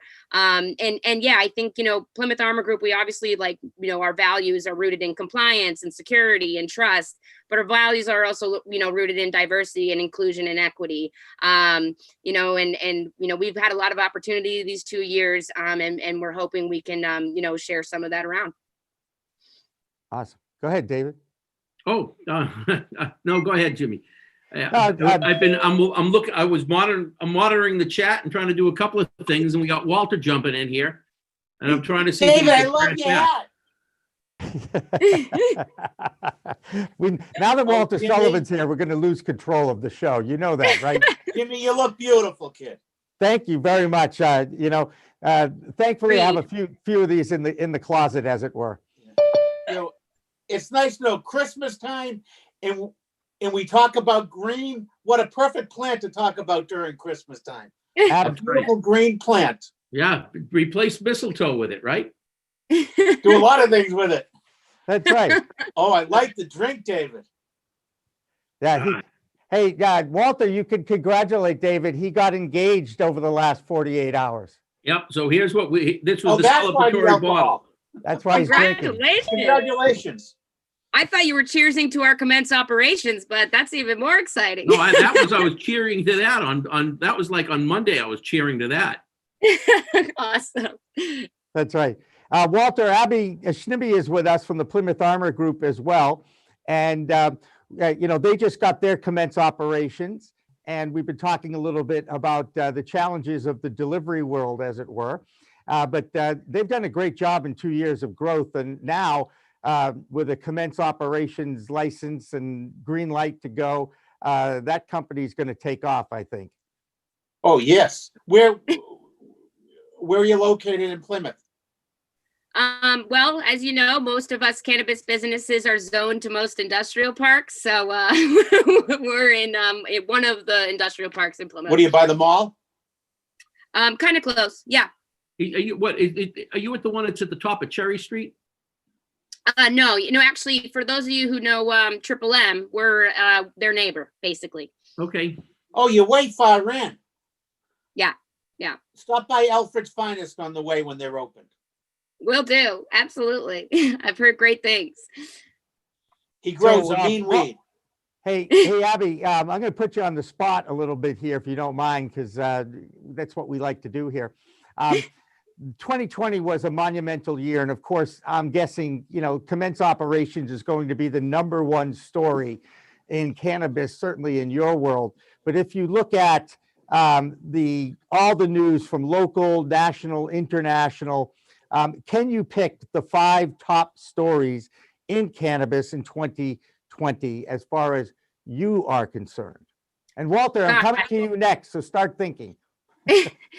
Gee, so yes, obviously, #1 for me is in 2020, I received commenced operations. #2, we finally have got that vote on home delivery regs. Thank goodness. I am excited about that for all the SEs and EEs out there who have been fighting so hard for it, and for everyone involved in MCAD who have been fighting so hard for it.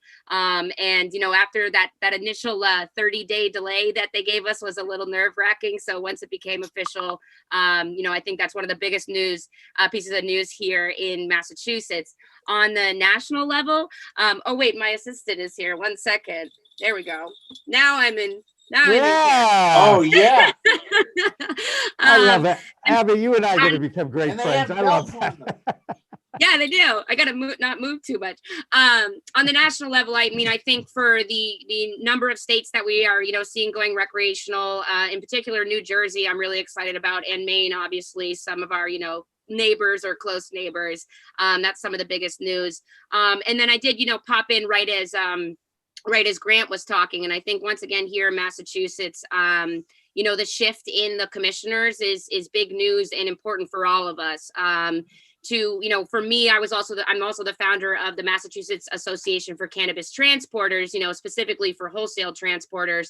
And for us, that means we've got to pivot. There's a lot more people we've got to get in front of and build relationships with. And I think that goes without saying for all of us in the industry here. So a little bit of a change.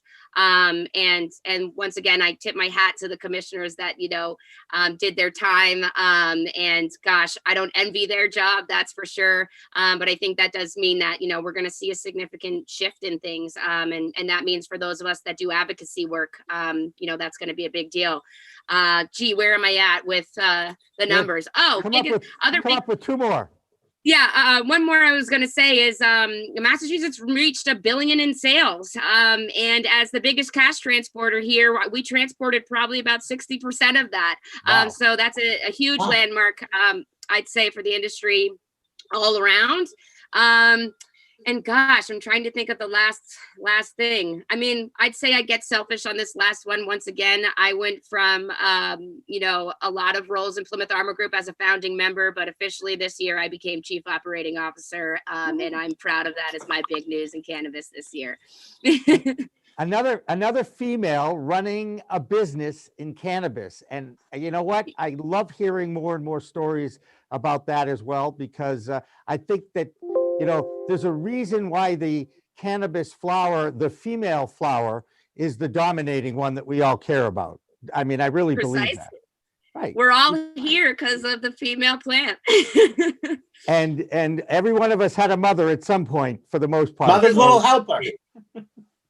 What'd you say, Walter? Mother's little helper. Mother's little helper. Exactly right. Hey, let's bring in Aaron too, because Aaron Goines has been with us now almost since the inception of Cannabis Chat, the Green Rush show, and always has an opinion. And I'm actually looking forward to hearing what he might think is the top 5 stories of 2020 in cannabis. But Aaron, while you think, we're going to get Walter Sullivan's picks for the top 5 stories in cannabis in 2020. Go ahead, Walter. I think the biggest is something that didn't happen. I really thought the federal government was going to move forward with doing some type of legalization. Didn't happen. Second biggest is we have a new president coming on board that should be for 2021 moving forward. Since we have 14 states? 15. 15 states. I always get lost on one or two. Must be getting too high. I think Boston's opened its first retail store, a big deal. The first EE applicant to open in Boston. Right, Pure Oasis. The new regulations is a big deal, and showing up that they just got rid of a commissioner. There'll be three new commissioners coming on next year. I think that's going to really be an interesting thing to see. I think that's 4. That's 4. You got one more, and I'm surprised that it's interesting that. Come up with one more. Jimmy, being on the show with you, and now with David. I was saving that, Jimmy. That's what I was trying to roll into it. All right. Oh, Walter, you got to get a life, but that's one of the things I love about you. All right, Aaron, you're on the spot now. Can you come up with your top 5, both? And by the way, it could be locally, nationally, internationally. What do you think? Mine probably going to be a little bit more esoteric than some of the other ones. Everybody's been different, which is interesting. Yeah, when I did a drive out to Western Mass, which I never do, far away out there, exit 2, the one thing that I saw was just the amount of billboards from probably the same 2 or 3 dispensaries out there. And then as I start where I live out here on the South Shore, I'm now seeing In Good Health on Route 24. I'm now seeing Exit 14 on Route 3, which is Canavana. I believe that we're now in marijuana 2.0, and the competition has now gone to another level. And if you look at the billboard advertising spend, a 6-month campaign can run you 50 to 100 grand depending upon location. So when I see that these same dispensaries are doing the billboard advertising, you're now seeing a demarcation of the haves and the have-nots. Number two, Nucleus One put out a very interesting, I don't know. The report. They do the report. Their the monthly state of report, yep. Massachusetts report. That Yeah. David sent to me, and the kind of person I am, I don't look at the big top line stuff. I dig down deeper. The one thing that I saw that is a warning sign for the industry, and I'm not trying to be doom and gloom, but this is my top things in 2020, which is going to go into 2021, is that the average dispensary was doing $52,000 a day last year. Now we're at $30,000 a day this year. Now, let's also consider that that's an average. And we know probably the top 5 dispensaries in the state make a ridiculous amount of money. So in actuality, probably 80% of the dispensaries that make up that average are probably doing $10,000, $15,000 a day. So now you're starting to see that as we're now getting more and more dispensaries coming online, you're now seeing that money getting divided up amongst the dispensaries. Right. So we now shifted from if you build it, they will come to now if they build it, they may come, but you better know how to operate a business if they don't. So I think we've gotten past the easy money in this state. And you're now going to see those who can operate will thrive, and those who cannot will be pushed out of business fairly quickly. Number 3, I guess, is the ridiculously tight supply market in the industry right now, which in my opinion, which differs from many others out there, except for David, I think we're on the same board. I believe you're going to see wholesale prices spike in the second half of this year. Because you're having demand side licenses coming on with the courier license and with the wholesale delivery license. And the fact that they're just handing out recreational dispensary licenses like their Tic Tacs. So that demand side is just going to exacerbate this short supply side. I believe we're going to be well above $5,000 a pound in this state. And I believe that that stays there in 2021 and into early 2022. Number 4 is through my due diligence and talking to a number of the like micros and tier 1s, I did a little exercise this year. There's 18 micros who are currently in the queue, whether they have their provisional or their final. Of the 18 micros, I spoke to 5. All 5 of them have been sitting on their provisionals since this spring because they haven't been able to raise any funding to build out. Right. That is a phenomenon that many people haven't recognized because there was this false, I don't know who spread this information that if you get a provisional, all of a sudden investors are going to drop down from the sky and they're going to first find you. And then second of all, they're going to want to invest in you. And I think there are a number of players. So if you look at 18 micros, I identified at least 5. I didn't call the rest, 5 who are sitting on their provisional licenses, unable to execute on them because of lack of funding. That's over 25%.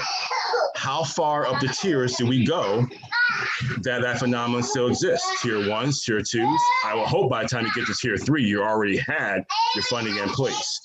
So that's my 4th one. The 5th one is, listen, it's the delivery licenses. It was the ridiculous. I mean, me and my wife have been fighting this since April. I don't even know. It's been a hell of a long time. But the fight was intense. And I guess my number 5 really is the shame on them, the Commonwealth Dispensary Association and associations like that members that I had the pleasure of having personal conversations with as they're trying to do everything to get me and my wife to support delaying the wholesale delivery model. who had the audacity on the phone with us to say, we have spent so much money on our dispensaries and that delivery will destroy it. One of the individuals is probably the second grossest dispensary in this state. They had the audacity to say that to me. In a location that makes no sense, but they're making a lot of money because they're on the border of New York. You guys can figure out who it is and how much hatred I have for them. But the fact that they're able to say that to me while doing everything they can to actually stop the advancement of social equity, in my opinion, is disgusting, and it shows the moral compass that the incumbents and the establishment had in this industry for the past 3 or 4 years. And now their day of reckoning has come, and they're walking around like somebody stole their bike. So that to me is my number 5. All right. And the one thing I love about talking to Aaron, especially this time of year, the sound of kids is what this time of year really is all about. It really is. So I know. Save me. I told you. Cannabis is for. Yeah. Any one of you could take one or you could take both. 6-year-old and 4-year-old, just pay to feed them. They do eat a lot. Other than that, they're fairly okay. Hey, I got to ask Walter the question about billboards, because Aaron, I thought that was a very perceptive top story that you came up with. And Abbe, at some point, I'm going to come back to you and ask you about using the billboard as a message, as a marketing tool. And Walter, as you know, in California, they just pulled down the billboards. There was a lawsuit. Will we see a lawsuit in Massachusetts going after those billboards? I think you saw a few years ago with Netta over the dispute when they came up with billboards and doing it in such a way that it didn't violate the regulation. Just saying NETA. It'll be interesting to see how it all plays out. Remember years ago that the distilled spirits industry would not advertise on billboards or would not advertise on TV. They began to lose an incredible market share to wine and beer, and now you see them everywhere.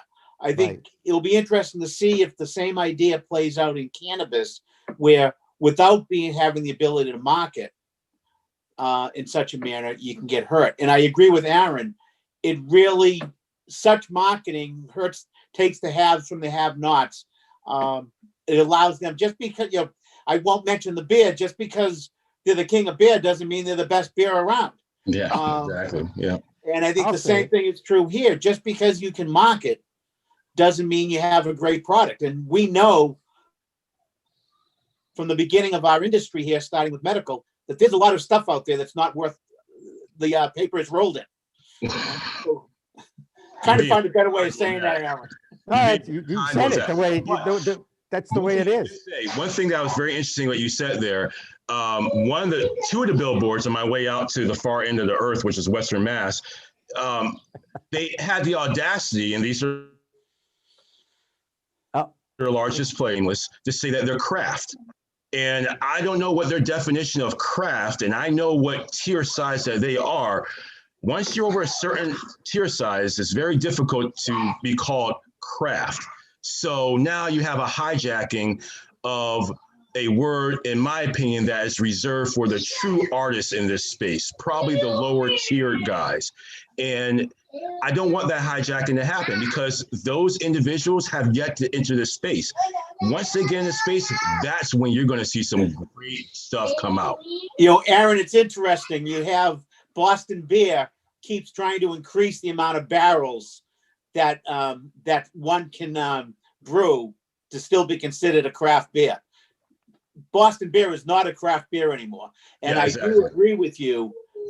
We have not seen incredible cannabis in Massachusetts yet. We will once we see the craft growers come on board. Yeah. Now, Abbe, you're a B2B service, right? You're dealing pretty much with there's no consumers that really need an armored car to tote around their cash. At least I don't know any of them. So for marketing wise, I mean, you're strictly all about B2B. You're not going to put up any billboards anytime, right? Yeah, no, I mean, it doesn't seem worth it. I mean, to Aaron's point, the cost alone, you know, one, we don't have that kind of money. We're a small transporter. I mean, our revenues will never be anything close to what a retailer is or a cultivator in the first place. But also, it just doesn't make sense for our target market, right? It's retailers, it's cultivators, it's manufacturers, it's micro businesses. And to be honest, as I think as a lot of us know, one of my favorite parts about this industry, despite, you know, some of the bigger players, but it's all about relationships, right? And so, I mean, that's more of our approach. And, you know, aside from your obvious typical marketing type things, but you know, for me, it's really just getting in front of people in these days in the Zoom format. But you know, we take a completely different approach to marketing. Yeah, I do not have any intentions of putting a billboard up anywhere. Right. And to be honest, the other piece of what we do is security, right? And so there is an element of us wanting to be discreet about where we are and what our services are. That's important for us to make sure that we're, you know, protecting the assets of the customers that we serve. Right. There you go. Good answer, Abby. Really. Thanks. That was well done. And hey, y'all, I got a jet. I got to have a socially distant birthday party for my pops. Well, wish him a happy birthday for me, because I remember meeting him too. So yes, I will. You are excused. Thank you so much. Great to see you. Have Nice a happy meeting holiday you. season. Oh Nice yeah, to we meet have the you main too. guy on the show now. Yeah, there he is. Thanks for having me. Take care, y'all. Take care, Abby. Nice hat. All right. There we, so now Aaron, which one of the boys is this? he's got his mute on. You Yep. got to hit the mute button first, Aaron. You'll There say you your go. name? W. Well, no, don't spell it. Say your name. What's your name? I don't see W. Okay. Well, his name is Wyatt. His name is Wyatt. And he wants And to that tell you that it begins starts with- with a W. Right, it begins Wyatt, with last a time your W. brother was on. Avery Yeah. was on with us last time. Yeah. Where's You Avery gonna now? do a better job than Avery? Avery He is was- over there watching iPad. Yep. And now you're coming on. Yep. That's my little guy. That's awesome. And I hope he's been a good child, and he's done everything his parents have told him to do over the last, especially the last 8 months. Is Santa coming? No. No. Is Santa No. coming? Santa's not coming? Santa's coming. I'm going to text Santa right now and make sure that he gets that address out to you, Wyatt, because we want to make sure you get what you want for Christmas. Oh, he'll get it. I'm sure he will. And will Dad get what he wants? Peace and quiet. Yeah, no, it'll be no peace and quiet. Christmas vacation. Oh, yeah, that's going to be so much fun, guys. All right. Hey, Avery, take that off your head and jump in front of your dad. Come here. You want to come in? Come here. No. Okay. He's too shy. Yeah. There's no more He's here. Okay. shy. Here, you go take that. Oh, all right. There you go. You go someplace. Well, needless to say, guys, it's been a crazy year, an amazing year, both on the national scene.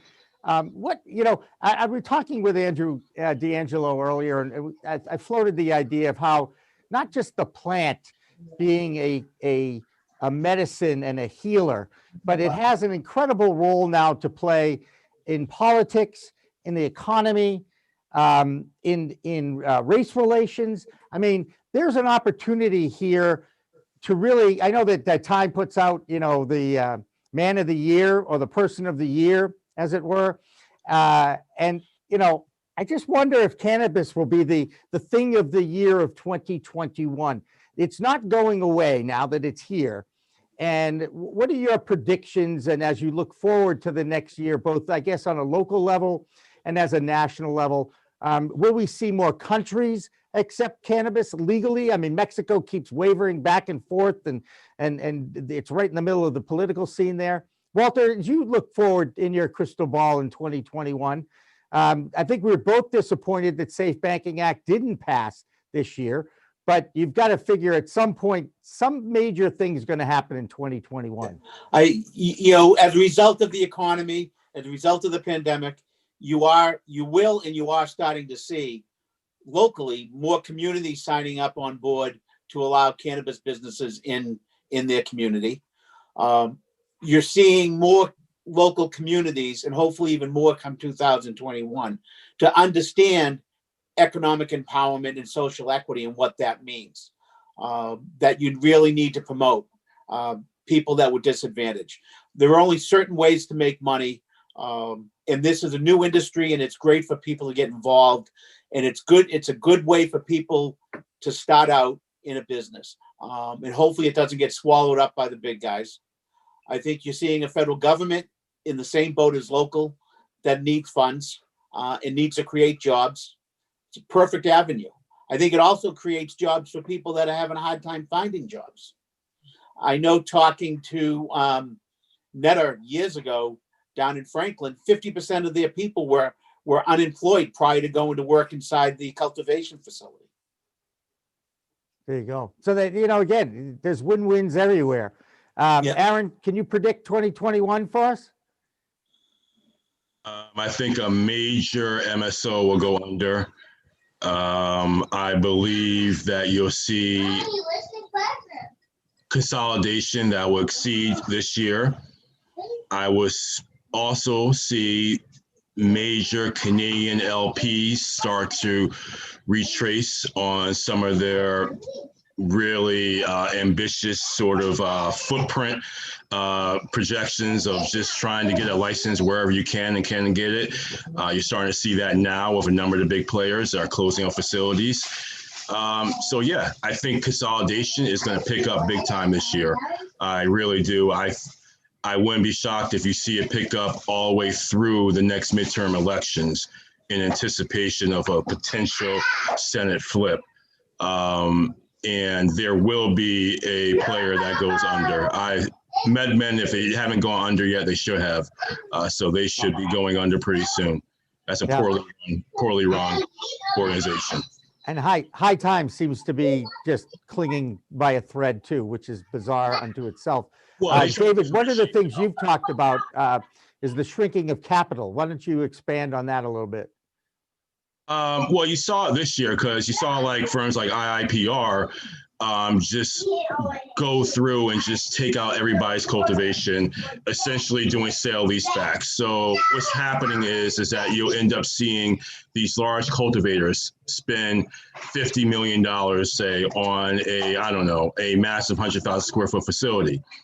Realize that, you know what, we're burning a lot of cash. We really need to get more cash in order to fund these ambitious expansion models that they have.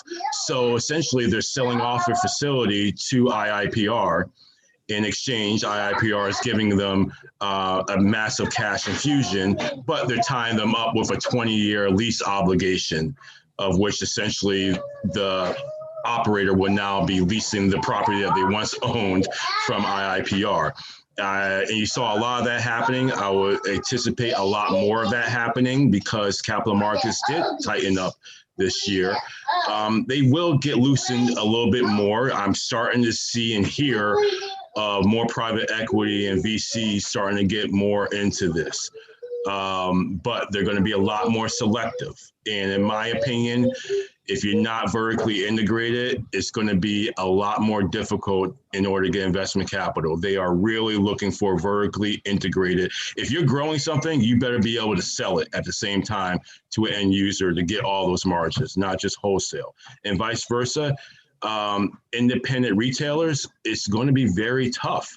And I'm not seeing capital flowing to independent retailers. Your margins are going to get eaten alive by those who are integrated and who can expand their margins. So once again, as Walter sort of said before, you're starting to see the haves and the have-nots starting to separate.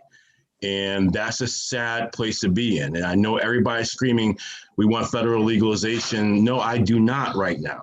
I do not. Because once that happens, there will never, ever be a chance for the small guy to ever have a shot of getting into this industry. I do agree with you on that. Yeah, it will never happen, and at all. Yeah, we'll be redefining the word small. The small will be what's big now, and what's small now will just be the guys who used to be in business. Yeah, exactly. Yeah, that's a good one. But that's exactly what it's going to be. And like I said before, the easy money is done. The fact that I'm seeing so many billboards up, man, This is about to be a bloodbath at the retail level. Mark my words, 2021 will be the year of the brick and mortar bloodbath. And you better be able to know how to operate a business and be able to adapt and be agile, because I believe the days of easy money is starting to leave. And especially if you're outside of the densely populated urban centers. Those who put their dispensaries in Western Mass, you're still going to do good because New York and Connecticut are still not, recreational states, but you're going to start seeing some things turn. And I've also actually just heard today that Theory Wellness is up on a selling block and they're being shopped around. And they've made a ton of money out in Great Barrington, and they're going to have to get out of that pretty soon before New York comes online. And New York won't come online until the next 2 years, but they can't top tick this and wait for them to come online. They have to sell before then. So Theory Wellness will be sold. That would definitely happen. All right. Well, David Rabinovitz, who, I just want to thank you, go on record here with Walter and Aaron watching this. You've really helped me get through every week, because putting together 5 shows a week has put an awful strain on this old guy. And I've tried the best I can to keep it going, but having people that are as dedicated and passionate and believe in the cause and believe in giving a forum to people like Aaron, Walter, others that we've had on this show, very important to me. It's why I want to keep this going, and we will keep it going. A reminder for everybody that's watching and listening that starting next week, Monday through Thursday, on the Pro Cannabis Media Facebook page and the Pro Cannabis Media YouTube channel, we're going to stream 12 hours of content Monday through Thursday. It's going to be a lot of the best of Pro Cannabis Media. It'll include our interviews with Joe Lasardi from Curaleaf and Bruce Linton and Chris Walsh of MJ Biz. It will include the interviews we did with Tommy Chong, the interviews that we've done on our Medicinal Monday shows with Alyssa Merrill and Flower and Tonic, with Mara Gordon and with Dr. Mary Clifton, who's just a superstar in the making. It's going to include a lot of the interviews that we've done on this show. And needless to say, we've done an awful lot since we started our little Twitch live Monday through Friday, or Monday, Wednesday, Friday operations. And I found out this week that I've done 107 interviews with people in the cannabis industry since September 9th. And that was kind of mind-boggling to myself. But all of that stuff is going to be live streamed, not just Monday through Thursday next week, but also the following week as well, Monday through Thursday, the 28th to the 31st. And we will be back in studio on Monday, January 4th. So God willing, I'll be here. All of you people will be here. Everybody from the Pro Cannabis Media who've been contributing over this past year to our operation and our content. I thank you all for believing in what we're doing, adding to this, and hopefully 2021 will be a wonderful year for all. So for the entire family from Pro Cannabis Media, Rick and Karen and Emily and Sarah and David and Dan French, who keeps it all going, and of course, Isabel, who's booked everybody and made sure everybody knows where they're going when and has to put up with my disorganization. I thank you all from the bottom of my heart. I wish you all a very Merry Christmas, a Happy New Year, even a Happy Kwanzaa. By the way, is Kwanzaa happy? Is it we happy Kwanzaa? What the hell? What's up with Kwanzaa? Is it a happy deal? Yeah, right. Yeah. Nobody celebrates it black that I know of, so it's I don't know. With that in mind, we're all human and we all embrace our differences, and we're all bound by this amazing plant. So we watch what happens in 2021, because as we know, it's a whole new world of weed out there. Use it responsibly. Happy New Year, everybody. We'll see you next year. The weather outside is frightful, but Weed Talk News is delightful, starting with a bipartisan bill in the Senate, and another professional sports league accepts cannabis on Weed Talk News next.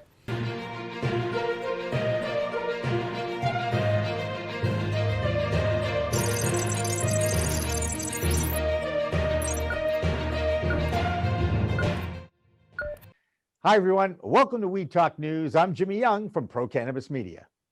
And I'm Rye Russell from Weed Buds Radio and your main man. Hey, did you guys get buried by snow up there over the past 24 hours? We sure have. We got buried and we're still getting buried. It's still coming down up here. I don't miss those Maine winters. That's all I can say. Our first story is out of the nation's capital. It's pretty obvious to me that this lame duck Congress wants to adjourn for the holidays since it looks like they're getting some things done. We should be getting a COVID relief bill before the end of the year. Plus, the Senate actually passed a bill that was pro-cannabis. Sorry, it's not the MORE Act or the Safe Banking Bill, but it is Cannabidiol and Marijuana Research Expansion Act. Not only will this streamline the application process to allow researchers to study the plant, but it will also allow doctors to talk about the risks and benefits of medicinal use of cannabis, and now will require that the U.S. Department of Health and Human Services, they will now have to submit a report on those potential health benefits. Rye, the fact that this bill passed unanimously shows that there might actually be hope for a change of direction in the Senate about cannabis. Can you believe it? I cannot believe that. It was incredible. And speaking of hope, Jimmy, from the NBA and the National Basketball Players Association have agreed not to conduct randomized tests for marijuana during the 2020-2021 season. And a spokesperson for the NBA said that due to the unusual circumstances in conjunction with the pandemic, they have agreed with the Players Association to suspend random testing for marijuana for this season. And we saw this enacted during the bubble at Walt Disney World when they came back to finish the playoffs. And so it's exciting. And I would predict that that probably will not come back in 2022. Probably not. And by the way, just for the record, if anybody knows the history of the National Basketball Association, they've been pretty pro-cannabis, wink, wink, for a long time. But now it's time to go to New York for Deborah Borchardz's Green Market Report and her story about how Curaleaf is no longer the biggest cannabis company in the world. Deb? Thanks, guys. The big news this week, of course, was the announced merger between Aphria and Tilray. Aphria is going to own over 60% of the new company, and Irwin Simon, Aphria's CEO, is going to take on the same role at the new company. However, it's going to be known as Tilray and use the Tilray symbol. Now, the deal looks great for Tilray, but investors feel it is less positive for Aphria. Aurora Cannabis extended its credit facility and said it is closing the Aurora Sun operation, resulting in the layoffs of 200 employees. The company also said it could delay its ability to achieve profitability. Still, this company has $450 million in cash on hand. California-based cannabis company Indus Holdings has filed a 100 million Canadian dollar offering. Now, while their September quarter was good, Indus said its December quarter is expecting lower harvest yields due to plant stress experienced when they had to seal the greenhouses to prevent poor air quality from entering due to the wildfires in California. The company also said it expects a net revenue drop down to about $9.5 million to $11.5 million. That's down from $14 million. And that's the big news this week. We wish everyone a happy holidays from the Green Market Report. Our next story comes from a California newsletter called Weed Week. They reported this week about a wrongful termination lawsuit that's been filed against the company that's run by one of the most popular characters and personalities in the cannabis scene in LA. His name is Mike Strometis. He's known as Big Mike, and especially if I butchered his last name. And he's also the CEO of Advanced Nutrients, recognized as one of the best-selling cannabis fertilizers with an annual revenue of more than $100 million. Now, the headline on Weed Week reads, quote, "Advanced Nutrients is racist," unquote. Ex-employees sue fertilizer company. Now, Rye, how many wrongful termination lawsuits are filed every day in a lot of different American businesses? Quite a few, right? There are so many, and there's so many different circumstances surrounding those situations. And so sometimes I think it can be a little unnerving when the media thinks that they're the courts. That's right. But when two former employees claim race is an issue, plus you add in the celebrity factor of a guy who has been named host of the new marijuana, or is it the next marijuana millionaire show? Anyway, he also hosts legendary parties at his Malibu mansion. It becomes a big news story. Big Mike, by the way, has 2.6 million followers on Instagram, and WeWeek has 10,000 email distribution. So the company's statement is kind of predictable here. Advanced Nutrients has denied all these allegations by these two ex-employees. And that means, don't you just love LA? And isn't that where the Emerge webinar took place this week, Rye? You were involved with that, weren't you? I sure was. I was honored to return a second time. I hope that they will ask me back for that famed three-peat, but the Emerge Cannabis Conference has wrapped up its second event of this year. It's a 3-day virtual cannabis conference, and it saw over 30 sessions, more than 2,500 individuals and entrepreneurs from all over the world, and an A-list cast of speakers and panels, including Snoop Dogg, who received the Lifetime Achievement Award by the organization, and also our friends at the Last Prisoner Project was celebrated for their social impact contributions. So I had the pleasure of being there, Jimmy. It was a well-executed event, and just the content's incredible. And now we get to go to Phil Adams from Vote Pro Podcast for our DC report. Hi, I'm Phil Adams from Vote Pro Podcast, and this is the Weed Talk News DC report. The U.S. Senate has approved a bipartisan bill to expand marijuana and CBD research. In bipartisan fashion, the Cannabidiol and Marijuana Research Expansion Act passed the GOP-controlled Senate less than 1 week after the House passed a similar cannabis research legislation. The two bills must now be reconciled and approved before the current congressional session ends on January 3rd, 2021. Republican Senator Chuck Grassley of Iowa, a co-sponsor of the bill, said in a statement, quote, "Researching marijuana is widely supported by my colleagues on both sides of the aisle, and it's a smart step forward in addressing this current Schedule I drug."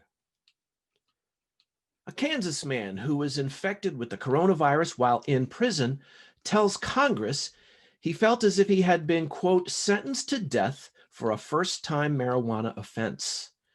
Testifying by video before the House Judiciary Committee Subcommittee on Crime, Dante Westmoreland told lawmakers that he had been released after serving 4 years of an 8-year sentence for allegedly selling cannabis.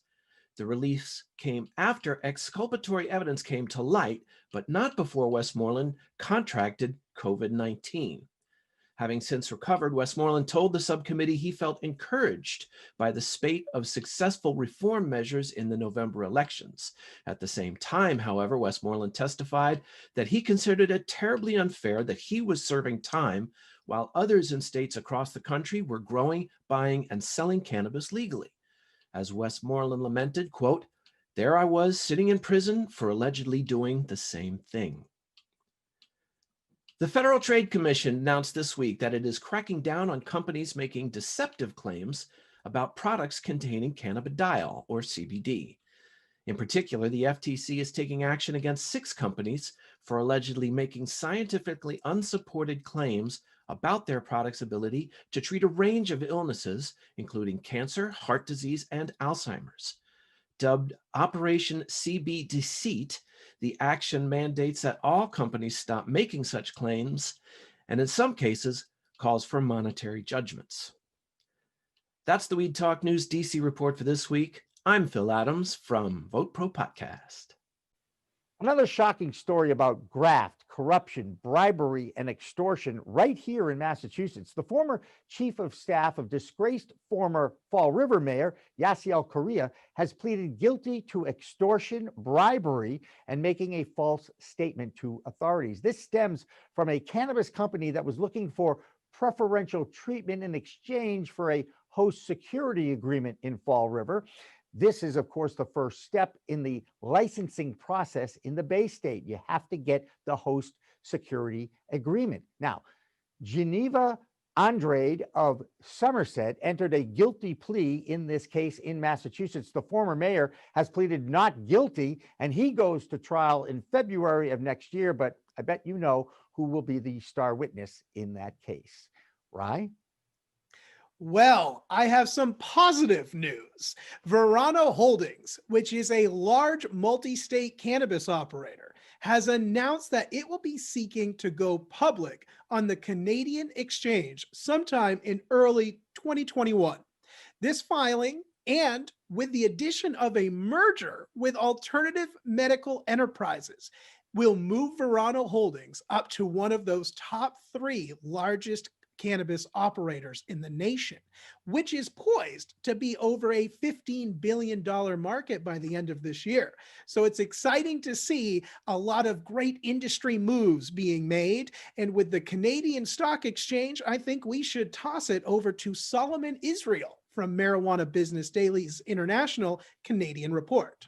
I'm Solomon Israel from Marijuana Business Daily International, and this is the Weed Talk News Canadian Cannabis Report. Aphria and Tilray are tying the knot, announcing a merger this week that would create a company worth about 5 billion Canadian dollars. The merged company will be called Tilray, and Aphria CEO Irwin Simon will take the helm. Simon says he plans to capture at least 30% market share in Canada, and the combined company also has its eye on Europe and the United States.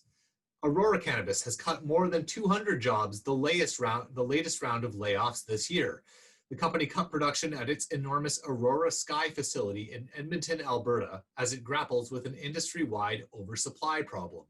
Aurora's chief science officer, Jonathan Page, also is leaving the company. And Canadian producer Hexo reported a net loss of 4.2 million Canadian dollars for the quarter ended October 31st, with revenue growing on a quarterly basis. Hexo says its beverage joint venture with Molson Coors Canada now holds the #1 position in Canadian cannabis beverages. However, beverage sales still account for less than 2% of the market in Canada. You can read all those stories and more at mjbizdaily.com. I'm Solomon Israel from Marijuana Business Daily. So I bet you're wondering what it's like to be a cannabis activist in a foreign country. Well, Martin Condon is just that in Cork, Ireland, where he hosts a podcast called Martin's World Podcast. We interviewed him this week on a Cannabis Chat, and sure enough, Ireland is now allowing delivery for medical cannabis. You would think that's a good thing because for years, Irish residents had to go to the Netherlands to get their medical marijuana. Now, because of the international travel ban, because of COVID, Ireland will now be allowing delivery. But according to Martin, it's still not that easy to be pro-cannabis in Ireland. Ireland has been very much going through a journey there in discovering medical cannabis. We've about just less than 50 patients here now who have a license to be prescribed cannabis. And the latest news from Ireland then in regards to that is those patients no longer have to leave Ireland to go to Holland to collect that medicine. Because all along, patients actually had to leave Ireland to go to Holland to collect that medicine. So now they're going to be able to continue getting it delivered to their front door by some private courier. So there's a lot happening over here. Hey, Jimmy, do you want to feel good? Yes. Well, I have some good news for the holiday season. We are seeing another prisoner released from a minor cannabis infraction. This time, this Louisiana gentleman was allegedly sold $20 worth of cannabis to an undercover police officer, and he was given life sentence. And luckily, he only had to serve 12 years, which is still a lot. And that's a lot of one person's life. But it is nice to finally see more stories of individuals being released. All we need is another 500,000 and we might actually break even, because there's a lot in jail right now for these horrific cannabis possession crimes, of just ridiculous possession crimes. All those records need to be expunged, and maybe That will be a top story in 2021. Now, Rye, I get to ask you, what are your top 5 stories in cannabis in 2020? Wow, in 2020, that's a lot of pressure. Well, there was the story of Maine adult use rollout. So that is personally, that has to be my number one. Very exciting. My number 2 would have to be these types of stories that we hear from the Last Prisoner Project and others. Like, these are the types of stories that really energize me, and there's been a few of those. And so that's really exciting. Number 3 has to be the introduction of Maine Bioplastics Company, Not Plastic, and their contribution working with the state of Maine to really identify some hemp plastic solutions. So that's a good one. Now, wait a second. Wait a second. We have to explain. This is your company, isn't it? This is my company. We are ending the year on a high note. It has been an incredible, struggle of a year, as with most businesses, but finally are in a position to really make an impact utilizing hemp. Number 4, cannabis won the election. Like, we saw that, and you can't take that back. And I would say number 5 might even be the kicker. Was cannabis was deemed essential. That might actually be my number 1 story of the year. And that was my number 1 story. I'll unveil the rest of them on the Green Rush with David Rabinovitz on Friday, because that is going to be the theme of our show. We also have Andrew DeAngelo calling in right at the first half hour of the program. So that's going to be worth checking out, not only live at 4 p.m. Eastern time, but also on demand. And that actually is going to wrap up our live streams for 2020. Next week, we're going to go into a binge world. We're going to be live streaming for 12 hours, all of our best of content on Facebook and on YouTube. So you definitely want to check out the Pro Cannabis Media website, our pages, and all that, to see what we deem to be the best of. And by the way, it's not all going to be about me or Rye or We Talk News. We've got the Best of Green Nurse group. We've also got the Vote Pro podcast guys involved with this, and a few other surprises along the way as well. So for everybody here at Pro Cannabis Media, I'm Jimmy Young. I'm wishing you the happiest of holiday seasons. And Rye Russell, a special welcome to you and a big thank you for all the work that you've done with us over this past year. Thank you so much for having me, and thank you for all of those that have tuned in to enjoy the show. It has been a pleasure to spend this last half of the year with you all. And remember, it's a whole new world of weed out there. Let's use it responsibly. Happy New Year. Happy holidays, everybody. We Talk Now, We Talk News, and In the Weeds are all available on most major podcast distributors like iTunes, Spotify, Google Play, and our friends at clnsmedia.com and our flagship, cannabis.net. So subscribe, share, and like our videos on all the social media networks out there, including LinkedIn, Twitter, Instagram, Facebook, the WeedTube, and YouTube.